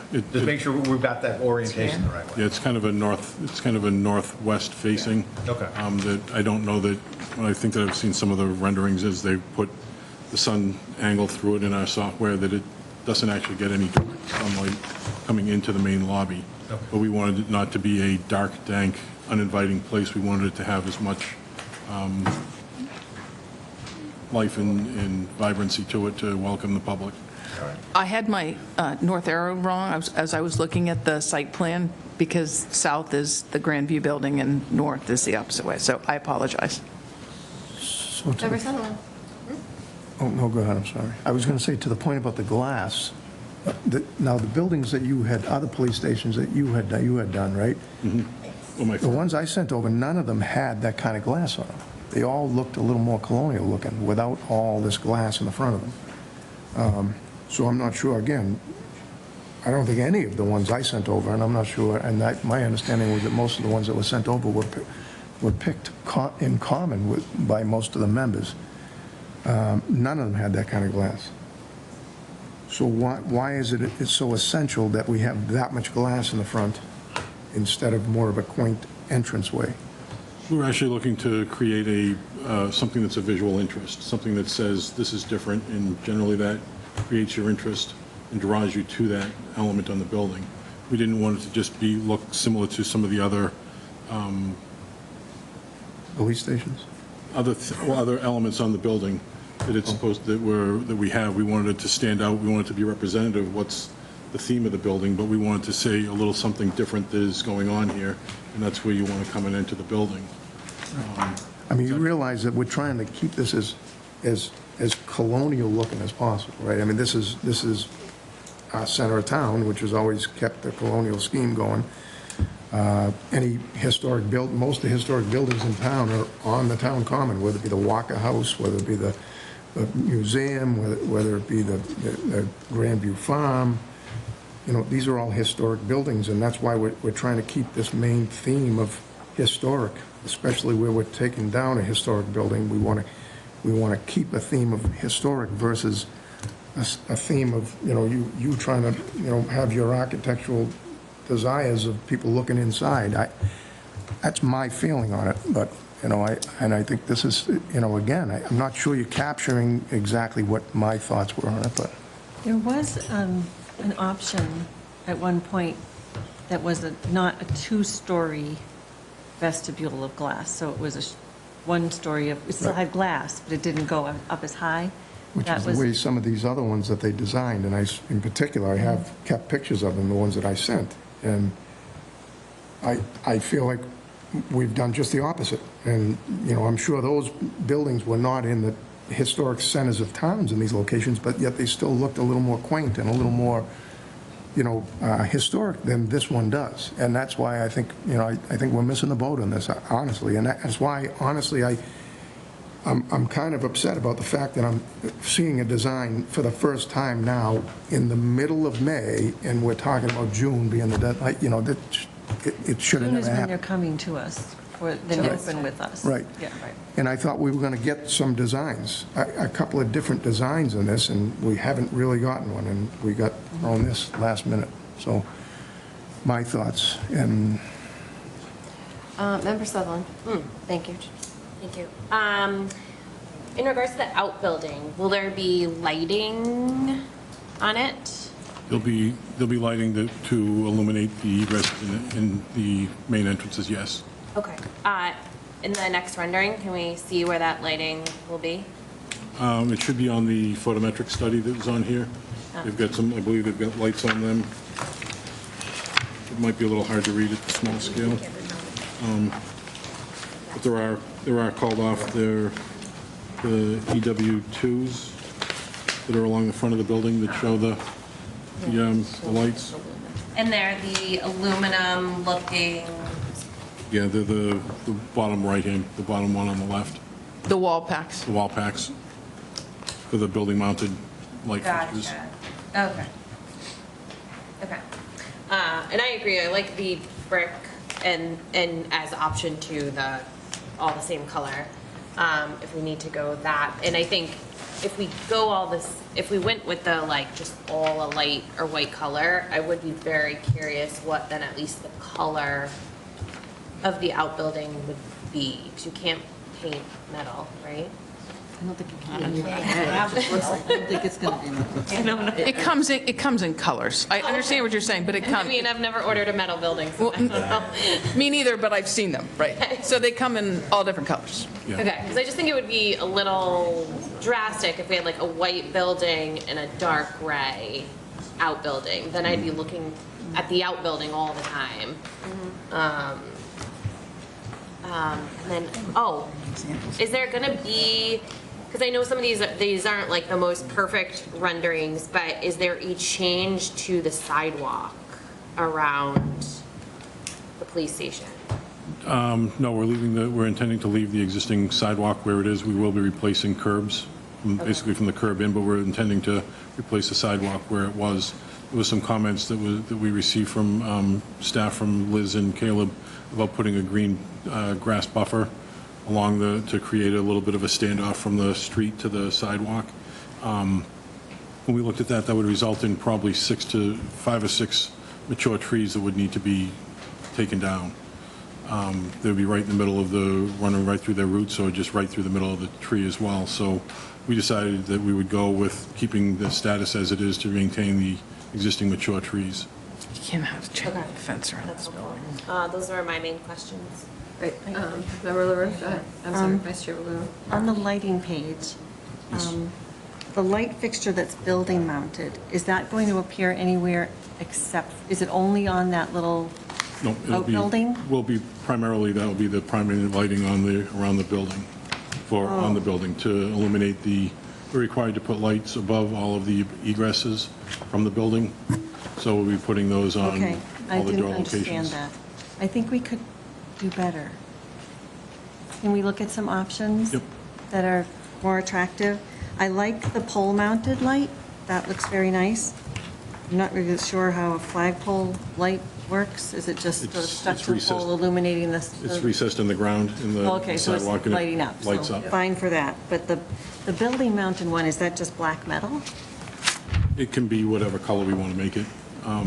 Primarily, we've got white trim, so I would guess that we'd probably do something that would either match more to what either the siding would be, or more the trim. So either the white or the light gray that we've got for the body of the building.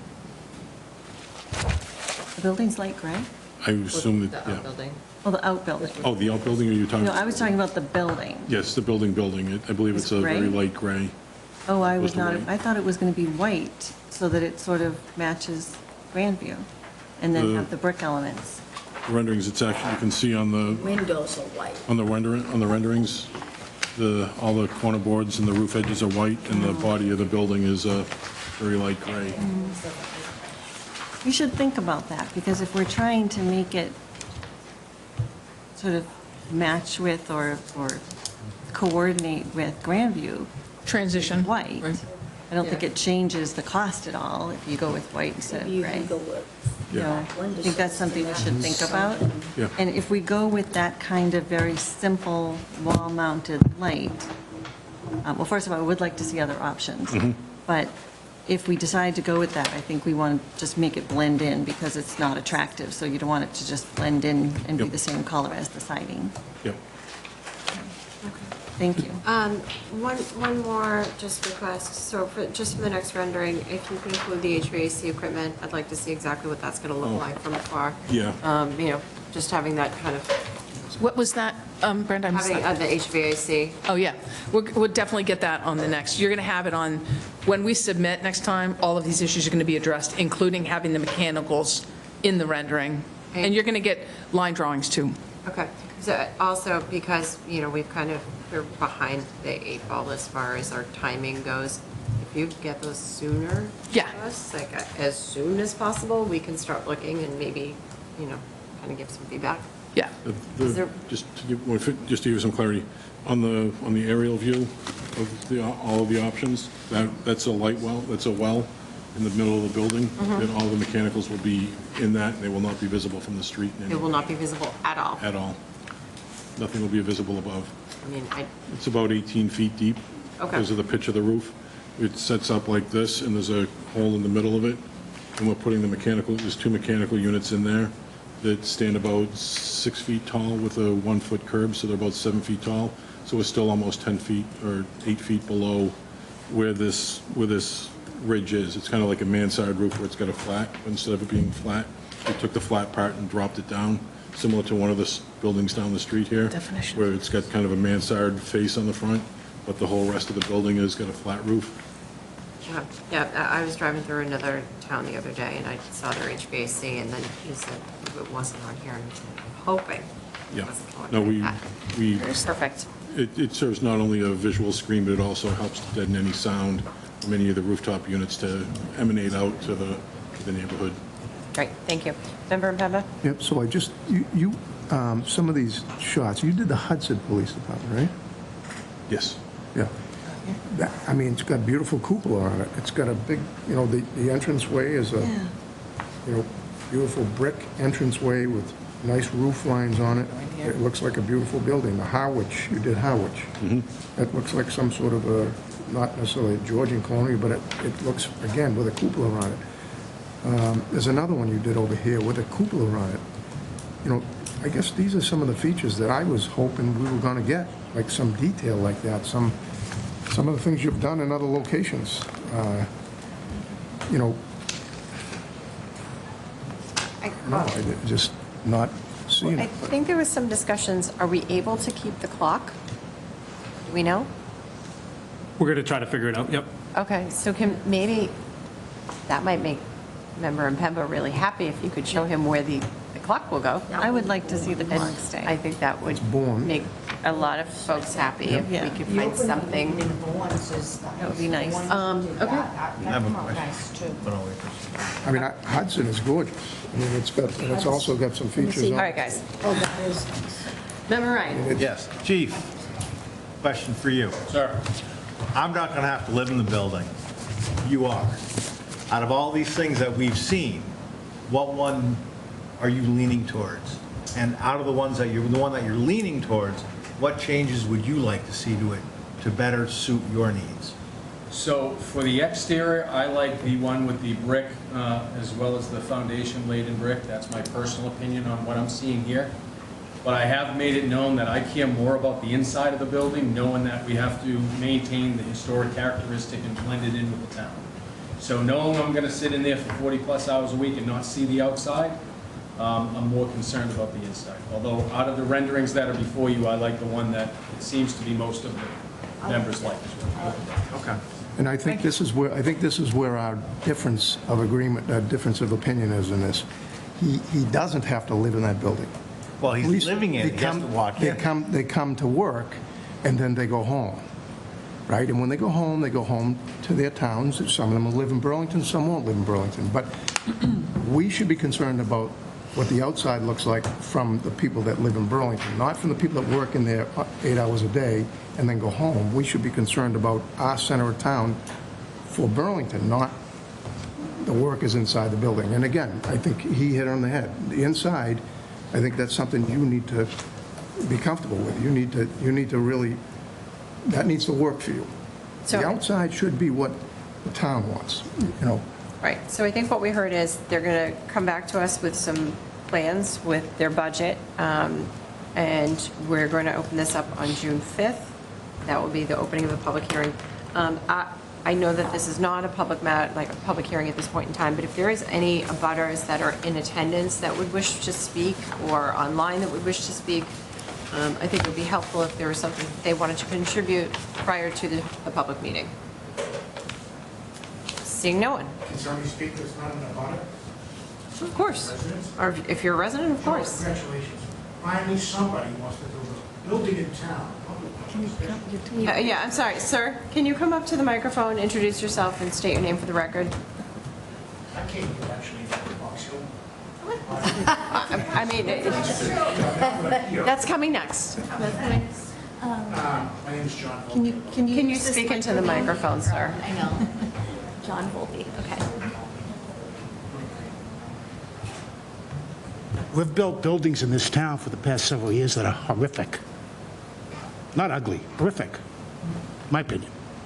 We have the opportunity on the Common to build a colonial building. All the buildings are colonial buildings. We want to put a hotel up. That looks like a hotel. No disrespect. But that is an ugly building. The building should be, the whole facade should be brick. There should be arches and porticos, cupolas. Make it look nice. That's right. It's a location, it should knock your socks off. Yeah, that's exactly right. Now, I know money's involved. Yeah.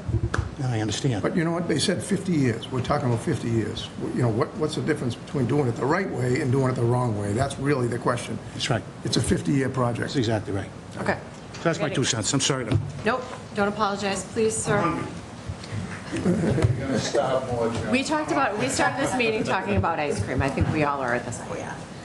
Sir? Just quickly, Dennis Doble, 2 concerns. Is there going to be a firing range in the police station? Because we talked all about the outside. Is there one? And the second question is the planning board the board that decides on what people put anywhere in the town? Like, for example, I see these animals around town, sculptures. And does the planning board make decisions on that? Or is it up to like, This is your wheelhouse, Vice Chair. You have 3 minutes. It depends on where they're located. oh, in So front of the rec department? They made the decision to maybe put it there? So the rec department, that particular pig, the planning board doesn't have control over town property. So town property is controlled by the select board. So I, not as a member of the planning board, but as a member of the Public Arts Committee, went to the select board for permission to place the pigs in different locations. However, most of the pigs are placed in front of schools. That's not a select board decision, that was a school committee decision. I'm just looking at who makes the decision, because, I mean, if there's nothing mentioned on the outside going in as a statue out in front of the police department, but if I was going to put one in there, I don't think I'd choose maybe the ones that are around town now. Okay? I'd put a zebra there for the prisoners. Okay? Okay, thank you, sir. Have a good evening. Okay, may I have a motion, please? I don't think we need a motion because it's not, oh, do we need a motion? Okay. Motion to continue this matter to the public hearing of the planning board meeting of June 5th, 2025. Second.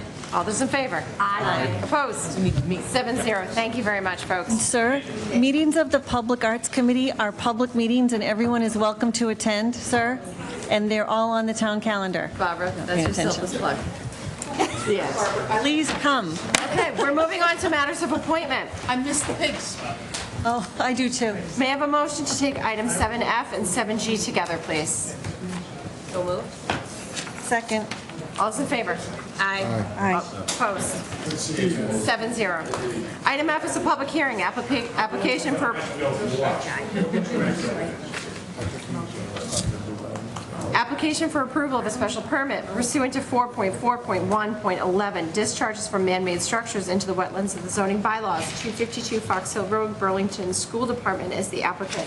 Item G is a public hearing, application for approval of a site plan, 252 Fox Hill Road, Burlington School Department is the applicant. Good evening, folks. If you would kindly introduce yourself for the record. Good evening, Madam Chair and the board. My name is Vivian Lowe. I am a principal at Danisco Design. We are the architects for the new Fox Hill Elementary School. With me this evening. I'm Neil Harrigan, also from Danisco Design, the project manager for the project at Fox Hill. So we'd like to introduce our other members of the team. Let's see, our owner's project manager is Steve Brown and Andrea O'Toole. They're owner's project managers and our design consultants. Kelly Conley with Tara Inc. She is our landscape architect. Derek Hugg is with PAR Corporation. He is our traffic engineer. And Janet Bernardo with Horsey Witten Group, our civil engineer. So thank you very much. We are really excited to actually be here seeing you before 9:30. We wanted to provide a quick update as to where we are, and we are seeking a special permit, as Liz had mentioned, and also site plan approval. We met with the board about a little bit over a year ago to present our schematic design. The building design and the site design really has not changed significantly. We've been really hard at work developing the design. If you can go to the next slide, please. The building remains as a two-story building. It's going to be constructed on the existing site, pretty much where the existing parking lot of Fox Hill is. Yes, I can. 91,000 square feet on 2 stories. Can you hear me? Yes, Awesome. You have to Okay. hold them really close. I will kiss it. Thank Yes. All right. So 325 students with a special ed program, 2 special ed programs, and we could actually accommodate up to 430 plus students. A good number of classrooms. The square footage is about 1.5 times of the existing Fox Hill School. The existing school will be occupied during construction, and once construction is complete on the new school, the children will move in, and then we will get to work to demolishing the existing school and complete the parking lot as well as the fields, the athletic fields. our anticipated schedule, we're hoping to go out to bid at the end of this year and break ground in less than a year in the spring of next year. So next, please. Oh. Okay, so the existing Fox Hill site is about 38 acres. Not all of it is usable. It's defined by wetlands to the north, the vernal pool to the east, and additional wetland to the west. Our limit of work is really only a part of that area. There currently are 167 parking spaces, and the existing resources on the school grounds is, of course, a school, 64,000 square feet of a single-story school, playground, a play field, as well as trails, nature trails out to the wonderful, beautiful woods beyond.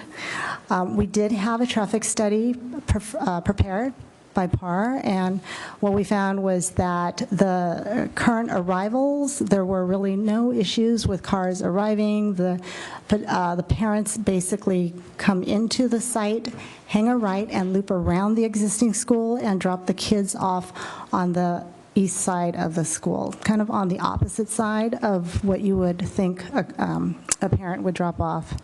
And then during dismissal, let's see, actually, if you could skip to the next two slides. This is a diagram of the arrivals, and then dismissal is a little bit more of a hang-up because the pickup pattern, the pickup pattern is pretty much the same as drop-off, but they don't allow cars around the school until just before the dismissal time.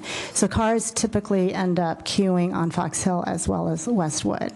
So we are hoping with this, one of our goals with this project is to really take care of that. We want to get the cars out of the street. Next. Okay, so the work in general includes a new building and all of the associated new driveways, new parking, playground, as well as play fields that can be used by community as well as by the children. We are planning a good amount of outdoor space for the kids. There are outdoor classroom spaces as well as connections back to the existing trails. We've met with the Conservation Commission, and based on the meetings with them, I don't believe they have any more comments, so we're waiting for the planning board for their comments to go back to them. We did make a few adjustments to planting, and Kelly can address those after we do our presentation and when questions come up. At this point, Neil is going to talk a little bit about the site and the building. Can you just go to the next slide, Liz? Okay, so just a brief overview of the site. You'll notice that where the new school is will be at where the current parking lot is. One of the bigger changes is that the intersection will no longer be just a T intersection. We're going to introduce a traffic circle to kind of make it a little bit safer. It slows down traffic. It also kind of increases traffic flow. And it does a couple of other things. It actually helps us separate the bus drop-off from the parent drop-off and the vans for the special educations. They have their own dedicated loop. So aside from that, there are also some fields that we've developed to the southeast of the parking lot.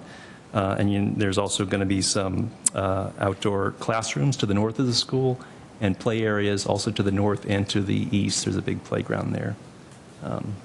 And as you enter, there's also this nice large entry kind of court with that triangular area of grass as you enter, so you don't see parking when you first enter the site. If you can go to the next slide, it'll kind of give you a more diagrammatic view of the circulation. So the blue arrows are the, the blue arrows are the parent drop-off. So that was kind of an issue when we first started the project. People didn't like the fact that, like, at pickup in the afternoon, cars tend to queue on Westwood and Fox Hill waiting for the gate to open. So this site, we've made it so that it accommodates about 1,000 feet of queuing for the parents, which is about 50 vehicles, which we feel should adequately accommodate pickup. In addition, it's an extra wide lane, so that queuing lane can also be parking, like when there's parent-teacher night or other things that are happening at the school. So it'll be kind of a blue zone area. And then you'll look at the purple arrows. They're kind of a little bit to the west of that. So that is we did a dedicated drop-off loop for the vans because there's going to be 2 special education programs now in the school. There'll be the lab program, which there currently is at Fox Hill, but then the, what's the other one? The lab. What's The it called? DSC. DSC, sorry. The DSC program is going to be brought over there as well. Sorry, I just couldn't think of it for a second.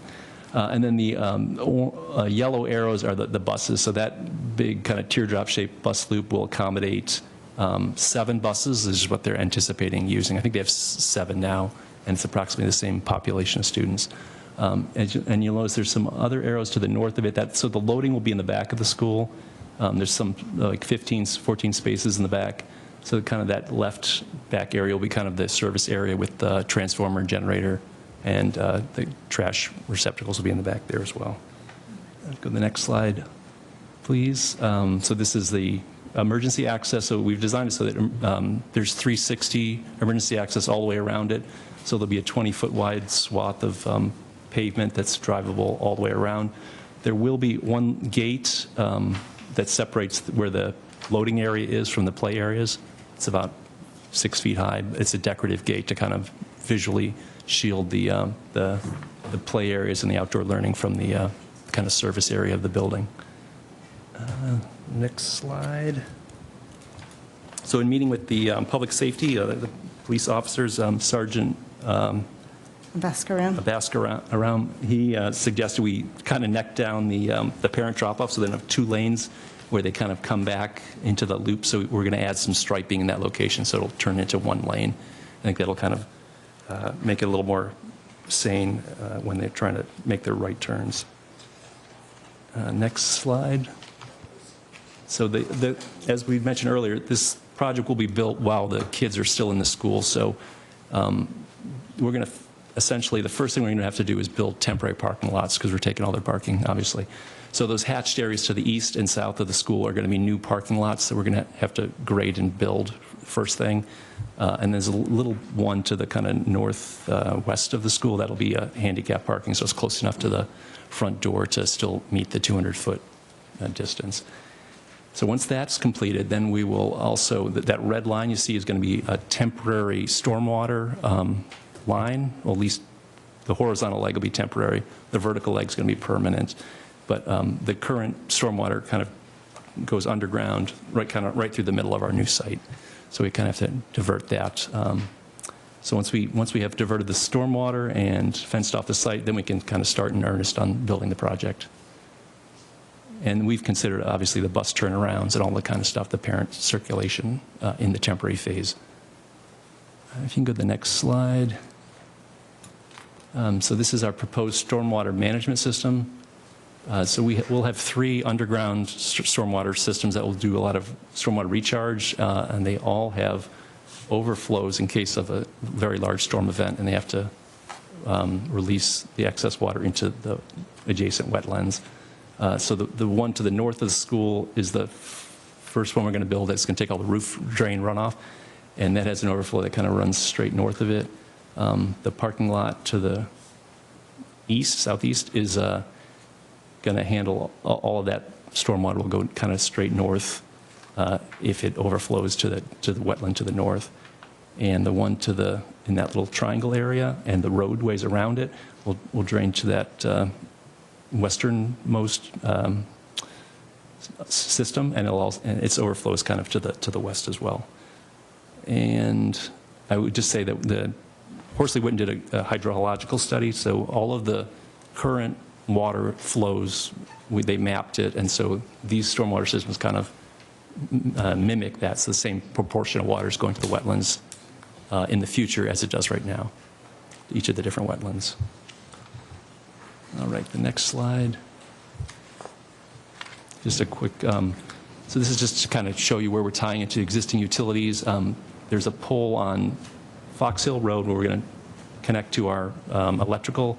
We're going to build a new pole that will connect to it, and then we're going to have a totally underground duct bank that goes to the back of the building to our transformer, and then into the building. There's also going to be a generator back there. There will be a second connection, electrical connection for the EV charging, which is kind of to the south of the parking lot. You see those green lines? And that will tie into a pole that currently feeds Fox Hill in that back corner there. And then all the blue lines are the new water system. So we're going to have a loop that goes around the building, and we're adding 3 new fire hydrants. So one near the traffic circle, one kind of close to the playground to the east, and then one to the north, kind of near the service area. And then finally, the pink line is the new sewer line with a 4,000-gallon grease tank, grease trap, grease interceptor, whatever they call it. Okay, so I think that's it for that slide. This slide, we met with DPW, and we've had a bunch of discussions with them about snow clearing, because obviously that's important. So we looked at different ways we can clear the snow. So we've identified a few areas where that can be put. We've made some minor adjustments. We did have a guardrail to the south of that curving road, where the south of the parking lot, and we removed that to kind of facilitate putting snow to the south of the roadway there. So all the area in the parking lot will kind of go to that area, and kind of in the islands around the parking. And then all the green is the kind of the roadways. We're going to try to pile that in that triangular grassy area right there. And then the bus drop-off, we'll kind of put that in either in the middle of the bus drop-off or around the perimeter. And then I think the back area, the green service area, is kind of easy, because there's a lot of area to the north we can put the snow in. So we think they're okay with this current layout. It accommodates, the areas are about 5 feet high, and it accommodates a 6-inch storm. And then the dashed areas kind of show if it was a 12-inch event, how much additional area you'd need to put the snow there. All right, next slide. Okay, so we did a photometric study, so we are putting in some site lighting, obviously, so there's going to be roadway lighting, some pedestrian lighting, and we've tried to keep it down. So right now we're under 3-foot candles generally on the whole site, which is pretty good. And none of the light really gets all the way to the property line, and very little of it even gets into the wetland buffer. There is a little, we are lighting the roadway, which is actually going to become part of the town's roadway lighting. So you can kind of see at where the Fox Hill border is on the Fox Hill Road. There's a little bit that gets across the property line, but that's really going to be part of the town roadway lighting system. That'll be on Eversource's circuits, not through our transformer. So, all right, next slide. So the project will remove trees. There's really no getting around it. We had to clear a little bit. We tried to minimize as much as we can. So in this scheme, all the pink trees are going to be removed, as are the yellow ones. And that amounts to about 123 trees. And we're adding back 101 trees. And of all the trees we removed, only 21 of them are 12 inches or larger, so most of them are smaller trees. Go to the next slide, please. Again. Yeah, I think that's enough. So this is the tree planting scheme right now. So that's the 101 trees. Be adding.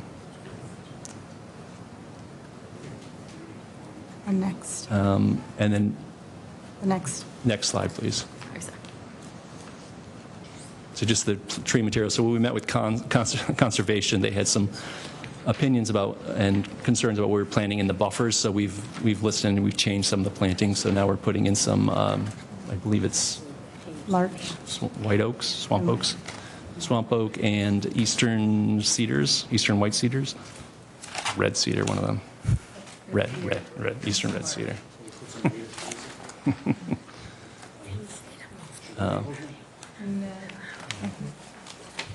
So we. I can't see. Is anyone from the school committee or Dr. Conti online? I believe that Bob Kuhn is on. Bob Kuhn is on. Great. Yeah.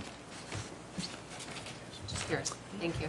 So we'll just give you a kind of an overview of the exterior of the building. So we've looked at a lot of different materials. We've kind of settled on a mostly masonry building, mostly brick and CMU. There'll be some accents of metal panel and some phenolic panel as well. But most of the project is going to be masonry. We have about 21% glazed area of the wall, which is pretty low, and helps us get our we have a very energy-efficient building, so we're shooting for 25 EUI, which is energy use intensity, which is pretty low. For the next slide. This is a view from the traffic circle. We're going to have a sign there, that like a wall sign that kind of says Fox Hill School. And next slide. This is at the front entry. There'll be a nice canopy. So this is like kind of where the parents would be dropping off, and you can kind of see across to where the van drop-off is. And the main entrance is right between the two of them. And this is and then the western end is the bus drop-off. So all the kids that get off the bus will be able to enter this nice lobby, and they can go directly to their classes, because this end of the building is all academic classrooms.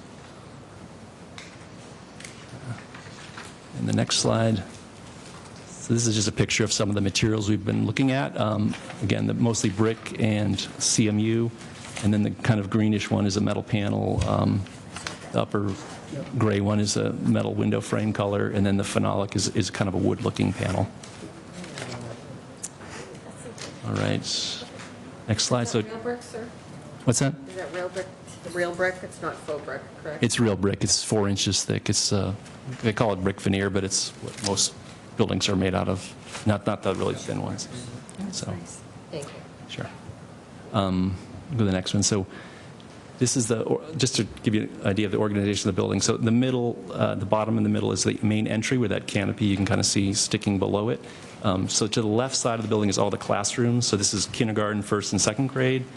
In the very middle of the building, there's a lot of support spaces for some of the special education programs and for the students as well. And then to the right when you get in, is the main office. So there'll be a window. We're going to have a secure vestibule. So to get in, you'll need to call in on an A phone to get into the first door. Then there's a window. You can talk to someone in the office. If you're, past muster, you can go into the next door into the building, and then they'll kind of give you your credentials to go to wherever you're going to go. And then, so that the right half of the building, we're calling it the community wing. It has like the cafeteria, it has the gymnasium, it also has the music classrooms, and then there's a couple of support spaces for the gym, like the motor room for the younger kids, and a PTOT space. Library? And then the brown in the very middle in the back is the service area and the mechanical room. I don't mean electrical rooms. Next slide. Okay, upstairs, very similar. Left side is all academic wing. It's third, fourth, and fifth grade. On the left, again, middle space is all support offices and some small minor teaching spaces like ESL and SLP, like a speech language pathologist. And then the orange space to the south is that big space you see from the entry. It's the library or the media center. And then to the right of the media center are a science, technology, engineering room and an art room. And then next to the art room, we're going to have this great outdoor space that kids can use. They can have classes outside on the second floor. So it's like a big patio. Yeah, it's going to be cool. And so you'll notice the building is kind of thinner on the right side on the second floor, so we're hiding all the mechanicals on the roof, the one-story roof to the north of that. So most of them, there's a little bit on the academic wing. All right, next slide. Again, so as I mentioned, we're trying to keep the mechanical minimized where it is and kind of consolidate it so we can use the rest of the roof for solar panels.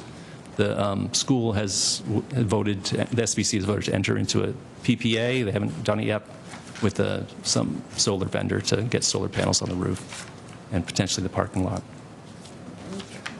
And, okay. Just to give you an overview of the schedule, we're in the middle of construction documents.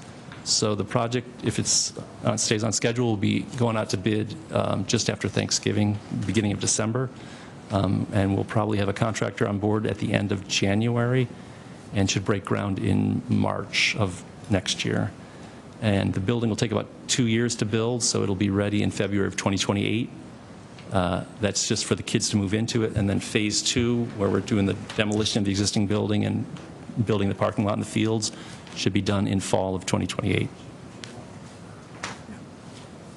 And just with some upcoming We have a, meetings that we've had. We've- So we met with Board of Health earlier this week, and I believe you have their comments, their conditions. And again, Conservation Commission, we are continued until June after the June meeting for Planning Board. And that is pretty much where we are, so. Great. Thank you very much. Staff, do you have anything you'd like to add? So just, so again, as this stated, we're waiting on Conservation Commission. I can tell you that the Board of Health comments, they're all very standard comments for when buildings are coming down that are older and being rebuilt. We are waiting on final review from the DPW and engineering regarding the snow management storage. And so I think, we're just opening up, so questions, and then we can continue the discussion for the next meeting, but that's all I have, Madam Chair. Thank you. Does anyone on the board have any questions, comments, concerns that they'd like to start with? No questions? Mr. LaRue. Thank you. So this is very exciting. I went to Fox Hill back when it was new. But I'm very happy to see that going away and something more modern coming in. Few questions. First of all, what is DSC? developmental skills. Developmental skills. Yeah. Like so it's a special needs thing? Special needs students, yeah. Thank you. I think it's more of an autism program. Thank you. Yeah. Is there going to be a generator on site? And if so, where will that be located? It will be in the back near the transformer. It's going to be a diesel generator. Is that? I don't know if you can put up the site plan. I could point it out. So let me add some. So that was of concern. We did get an opinion that because this is a school site, that it is an exempt, that is an exempt use, and so that they can have the diesel generator in the back. And I do believe that they need that in order to receive grant funding for the geothermal well. So if you guys could expound a little more on that, because I'm not as, I know, high level, but I don't really know. What I'm really concerned about there is just wanting to make sure if it's a diesel generator that you have noise attenuation, because I know it's behind the building, but I'm not sure. There's people living over there. They may not be Burlington residents, but they do live there. Yes. And we want to be respectful. Definitely. So we typically specify housing that limits the amount of noise to, it could be somewhere between 70 decibels to 7 meters, right? So at 21 feet or so, it cannot exceed a certain level of sound. These generators are typically tested once a month, but definitely we want to be cognizant of the fact that there are neighbors around, and we don't want that to bother them. So how close is the nearest neighbor to this generator? Do we know that? I think it's over 300 feet. So we have an acoustic consultant, and she ran the numbers, and she didn't think we needed additional enclosures around it. Thank you. Then moving to the other side of the site, what kind of fields are going to be there? Are those like general purpose fields? Is it a baseball fields? Well, the big one we designed was for a lacrosse field, but it could also be 3 U10 soccer fields. And there's like a little kickball. It's mostly just a backstop and a home plate. And then they'll put bases on the grass. It's for the school. I think they play kickball there as like a... So no seating, right? No. Okay. No Is seating. there lighting for No the lighting. fields? Nope. So they will not be in use after dusk? Well, they won't be lit. I don't know if people will play or not. Officially won't be in use after dusk. Yes. Has there been any thought given to lighting? Because we do have a lot of shortages of fields in town, and it seems like if we have fields there, why wouldn't we make them available to the public, especially? Not Sir, your you turn. have to wait your turn.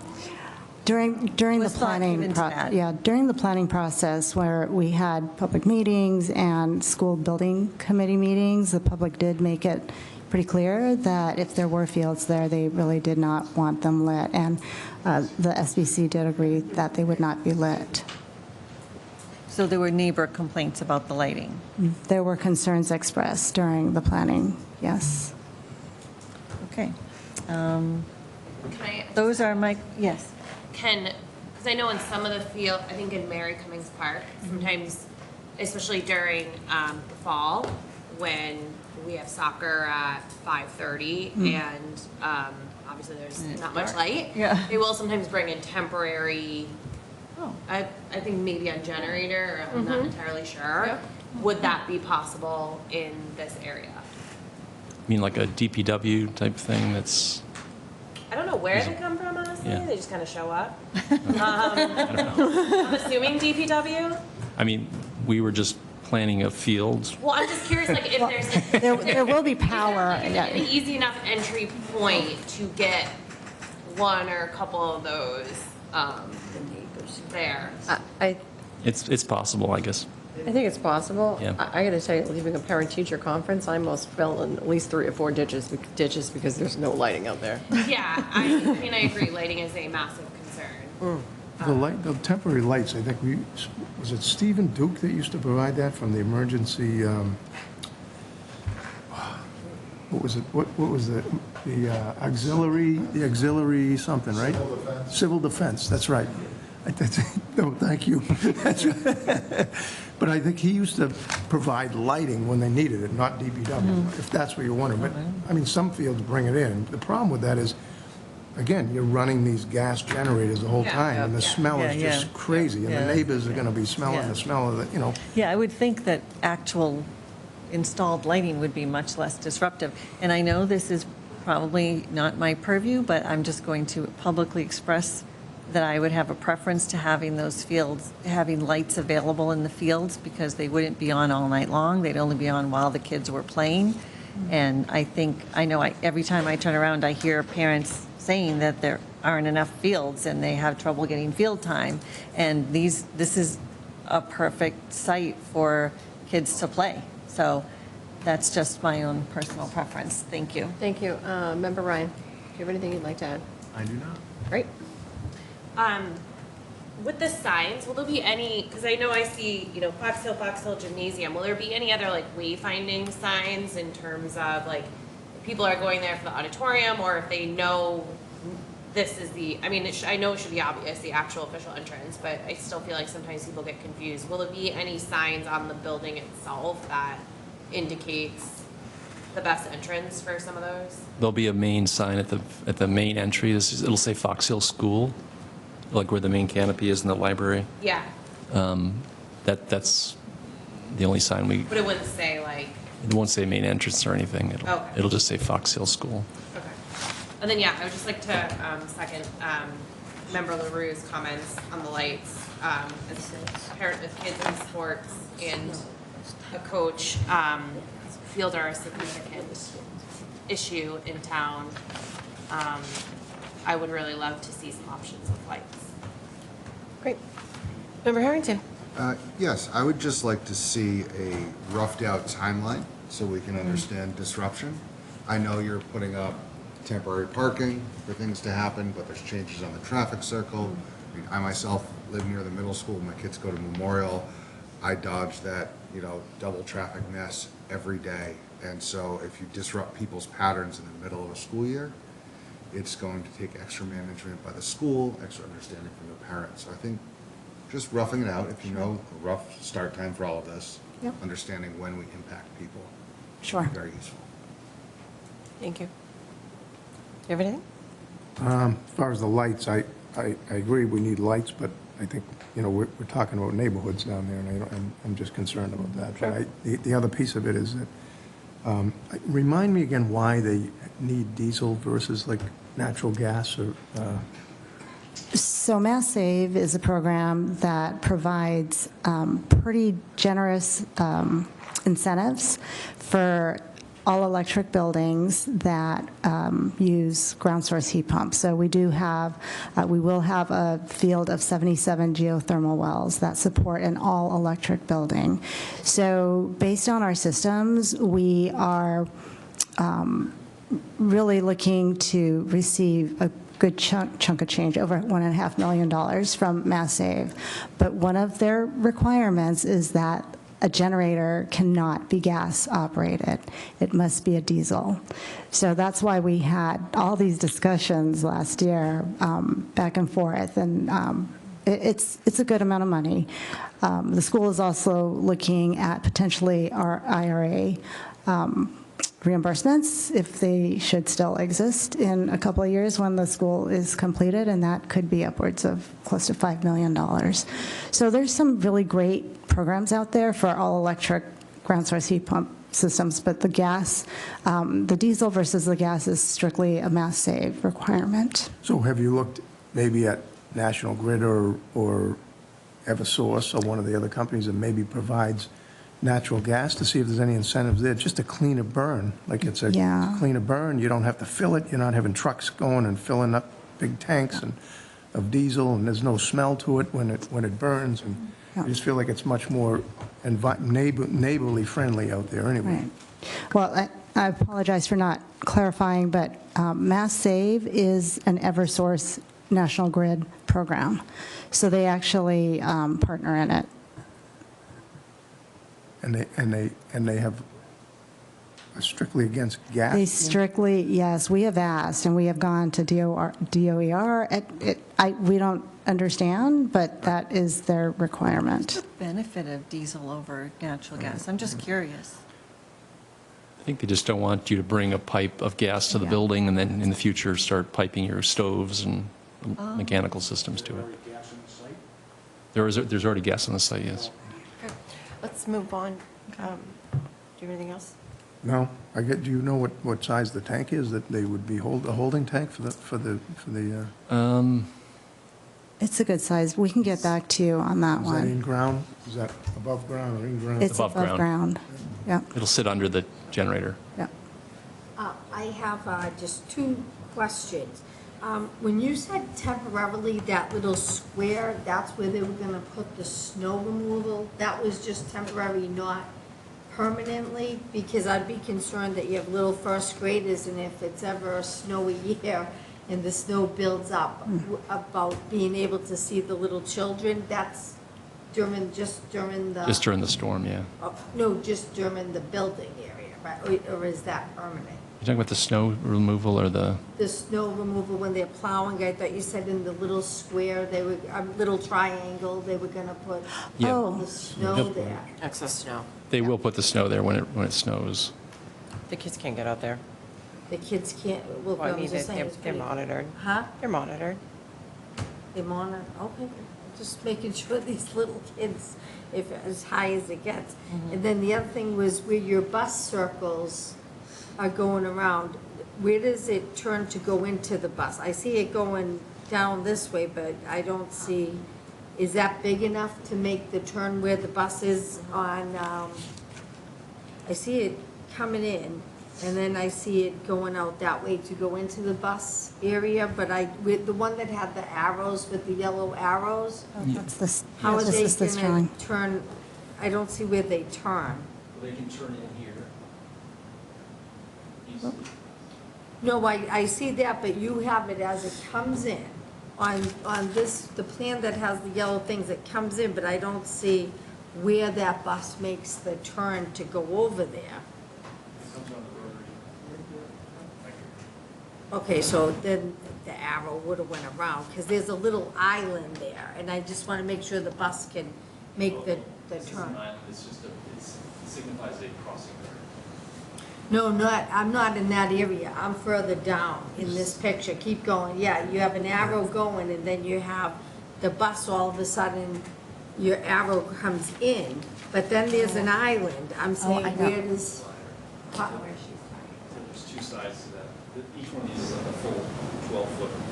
So the bus can turn over there to make that round, go around? I know what you're talking about, Tom. Okay, I was just thinking, I know what you're like, how talking is the bus gonna make that turn? No, I get it. I see what you're saying. Derek here is our expert at traffic, and he's run all kinds of simulations on Okay, these. no, I just, in the picture, it looked like it could do it, but I'm sure it'd just be the picture. Okay. Is there anything else? Awesome, thank you. I was also a Fox Hill graduate. Me too, and I'm old. And my kids go there as well, so quite familiar with the school. Is there any plan to put kind of a temporary park or some type of playground for recess? Because it looks like that's going to be diminished during phases. We're going to maintain the playground that's there. Okay. Part of it. It's Part like of it. Part Right. of it, yeah. Okay. Look at structures, and then we're going to try to get as much of the grass as available for the kids to play on Okay. as we can. I know that there was a decision by the select board to put speed tables on Fox Hill Road. Is there any desire to do that on the Westwood side? Or has anyone, I see my friend in the back who's not allowed to speak yet because he doesn't have public participation time. I'm not saying that. I appreciate that. Okay, so I think that maybe if you had eyes in the back of your head, you'd see yes. So we do have a raised table at the crosswalk to the 10 o'clock position of the circle. That's where children would cross. When they're coming from Fox Hill, that sidewalk continues. We're basically connecting the sidewalk. Then the kids would cross over to Westwood and go clockwise to the school. So there's a raised table at that crosswalk. Yeah, I think a more... But you're asking about further down. Correct. We haven't really discussed further down. We, our limit of work does not extend all the way down. Understood. But we're improving the areas just adjacent to the school. Okay. At this point. Then I think, Liz, if we could maybe make a note of that and then talk to Select Board about that. And then the last question I have is, where we're placing this new building, behind there's a lot of like debris, old cars, old things that, I mean, are probably older than most people in the room or everybody in the room. How do we get rid of that? Is there any intent to remove that debris? We would certainly look to doing that. So our work does extend into the buffer zone a bit, and we've been asked by Conservation Commission to remove invasives, so that's going to be part of this project. And also there is an abandoned septic field. So there's going to be some improvements back there, and I did notice that car once when I was walking. I was very surprised to see it. I don't know how it got there. I don't, it's just wow. So we would definitely want to improve that area because it's adjacent to the outdoor classroom, and we want that space to be really beautiful for the kids to, learn from what's out there. And cars are kind of interesting, but not out there. Okay, I appreciate that. And then I'm going to throw something at Mr. Kuna, who's online. There's some time capsules buried underneath that, where the area where they're going to build the new school. I can imagine that some old Fox Hill graduates would maybe want to see what's under there, and maybe that might be kind of a fun experiment. Yes. So just... Sorry, thank you. Yeah, thank you to the planning board for allowing us to be here tonight. So while I'm not exactly aware of the location of those time capsules, I am aware that there are some known to be out there. So we will have some exploratories. We will actually have some events where we try to dig some up, and the planning team as well is aware of this. So it is something that we will be looking for once or prior to construction beginning. I appreciate that. I think one of my old Barbies is somewhere in that field, so that would be kind of... If I can rescue that for you, I will return it. She'd be pumped. Okay, so this is a public hearing. Is there anyone in the audience that would like to speak now? Please come to the microphone. My daughter. If you'd kindly identify yourself. My name is Lenora Doble, and I taught at Fox Hill School until last year. Oh. So I'm in there, I was in there all the time. So I just want to say that Fox Hill School needs a new school. And for those people that don't think they do, they do. They have the air is terrible in the summertime. We were working with kids in the hallway, teaching them and everything. I'm not going to go into it. But anyway, I have a question. You said you put the water in a box underground. what happens to it? Because I live on Westwood Street, 3 houses away from the school. So I'm concerned about that. What happens with that water? So we're going to let Janet answer that question, our civil engineer. She's the one designing the stormwater system. And then what, I don't know, I don't remember. Hi, can you hear me? Is that loud enough? We can hear. So my name is Janet Bernardo. I'm a professional civil engineer with the Horsley Witten Group, and we designed the stormwater system, and so that there are 3 large systems that will all be subsurface. There's going to be catch basins in the parking lots that will direct the water to these subsurface systems, and they will infiltrate into the ground to kind of replenish the aquifer.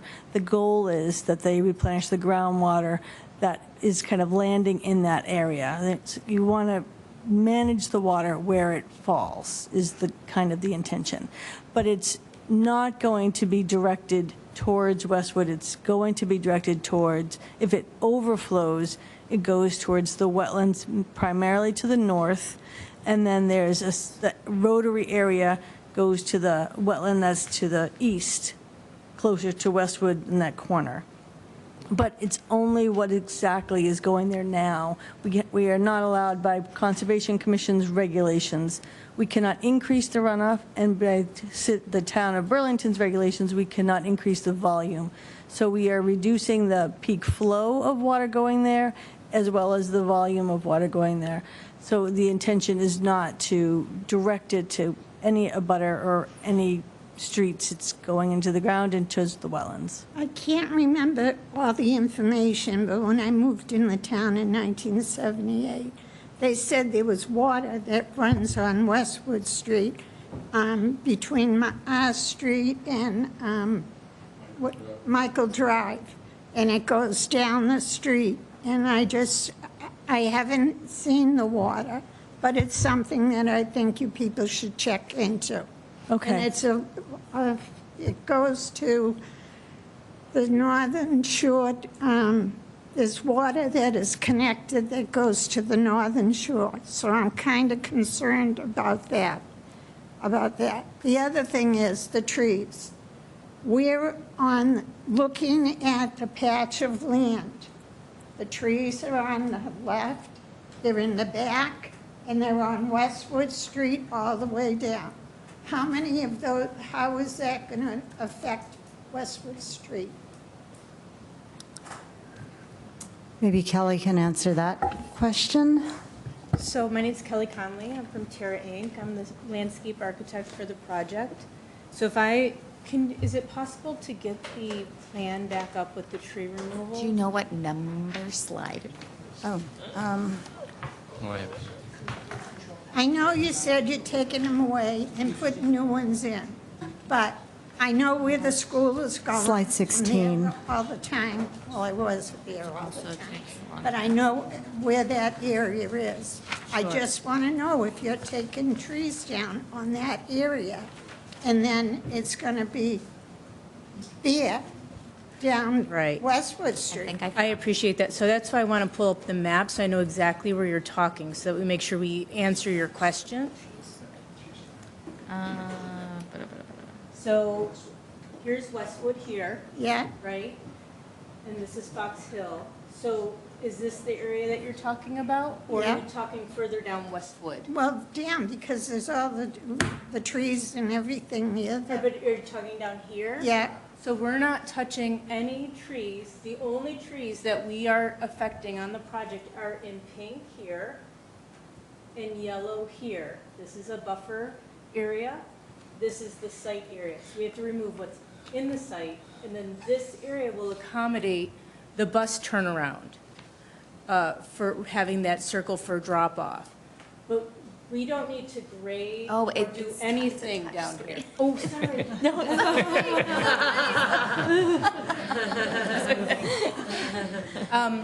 I won't touch the screen this time.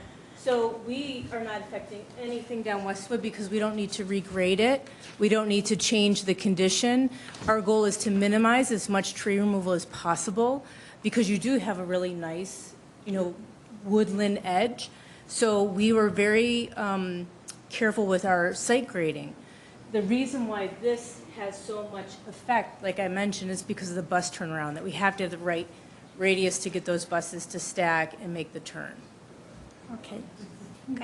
I have a lot of things, but I'm gonna go so that people can go home. Thank you. Thank you. It looks like two more. I know you have something to say, so come on up. And I know, and this priest, so let's address the points in the room. trees? Nope. No. Sir, there's some formality here. We keep a little bit of a loose meeting, but you still need to come back and introduce yourself and use the microphone. If you don't use the microphone, people at home can't hear you. Yes. That's okay, I'm not missing anything. How many feet of trees, like when you pull up I'm sorry. Fox Hill, when you pull up Fox Hill Road, He did, you got it. and the school is on your right, and you pull up, there's a vacant area of land right in front of you. It's right at the corner. You want to take additional trees down that are going down Westwood? That's what that drawing looks like. No, so let me repeat, because it's really important. I really appreciate the concern about the trees. So here's Westwood. Yeah. Right? And here's Fox Hill. Right. So when you come in, the area that you're talking about, that sort of has that big opening. Is That's right, here. yes, yeah. So we need to go behind that opening where there's some of the trail system because of needing to get the queuing for the buses in there. And as you know, buses are large, they have a big turning radius, they need to have accessibility standards for the students moving to the school. So that's going to require impact here. So those pink trees are coming down, is that, do I have that Correct. right? Yes. So those are trees that are coming down? Correct. Yeah, that was my question. But it's not How- down Westwood's, the question I thought was, what are we doing down Westwood? Well, that's the Westwood side of the corner. So you got the corner here, Okay. you got Fox Hill, and you got Westwood. Okay. So the trees are over here, beside the Yes. parking lot to the left, which abuts Westwood Street. Okay. Okay.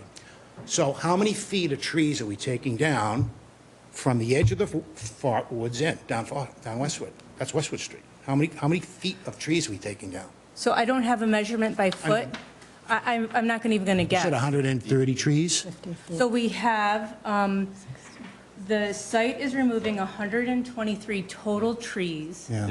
Now, of those trees, 16 are 12 inches and above in the pink, and 5 are 12 inches or above in the yellow.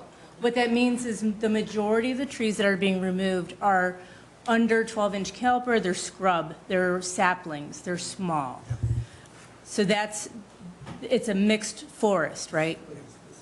There is runoff there. Water runs down that hill and goes to the houses comes out, seeps out of the hill. Sure. On Michael Drive. Mhm. It's right out of the hill. You can see it leaking right down onto our street. Mm-hmm. The more trees you cut down, the more runoff we're going to have. Mm-hmm. Okay? Where does the runoff go now? So that's part of the water study. Do you want to talk about that?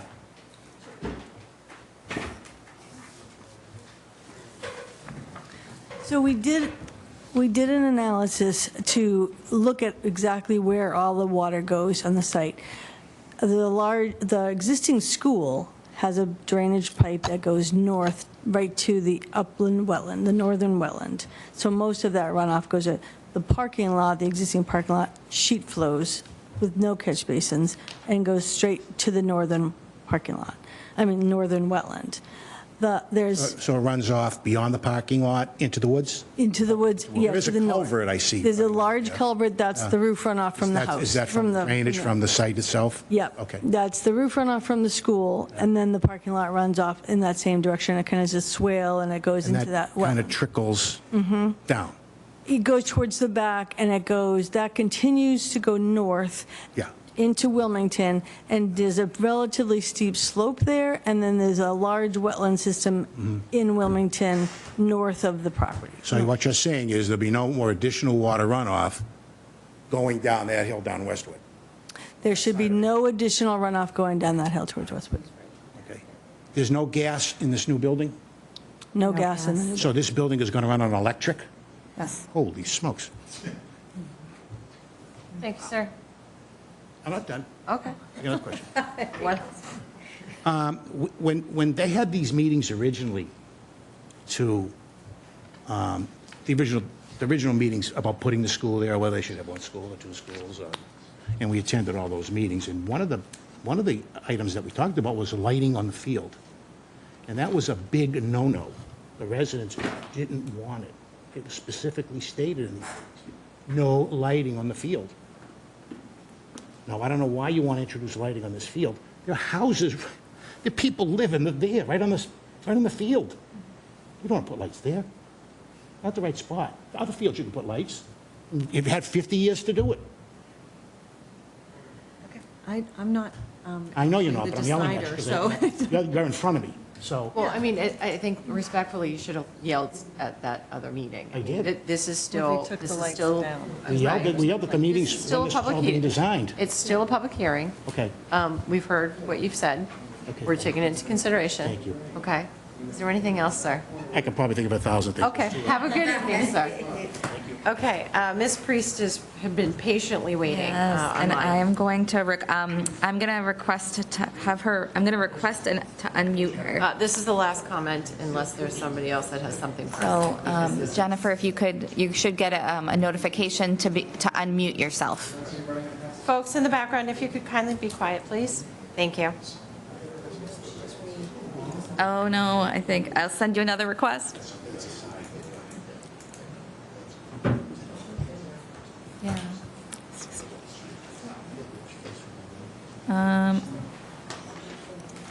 Can you hear me now? Yes. You can. Yes. So as a Fox Hill Building Committee member, it wasn't just the neighbors who had concerns with the lights. Some community members expressed concerns with the lights near the vernal pools and affecting the natural cycles of the animals, insects, and other things that live in the vernal pool that is close to those fields, just for a reminder. Great. Thank you, Ms. Priest. All right, folks. We have lots more discussions to be had about this. Would you like a motion? I would love a motion. I'd like to make a motion to continue this public hearing to the planning board meeting of June 5th, 2025. Second. All those in favor? Aye. Opposed? 7-0. Thank you, folks. Thank you. Just as a reminder, if you are coming to the June 5th meeting, all comments need to be presented to staff by June 2nd, by 10 a.m. If they are not, we're going to bump you to the next meeting, which is in July. One last comment. This is awesome. Yes. Bob Cuna, if you're watching, this is what you need to do for the high school. Thank you. Thank you. All right. I am watching, thank you, and noted. Okay, so moving on to our last order of business. We already voted on the mixed design standards and guidelines.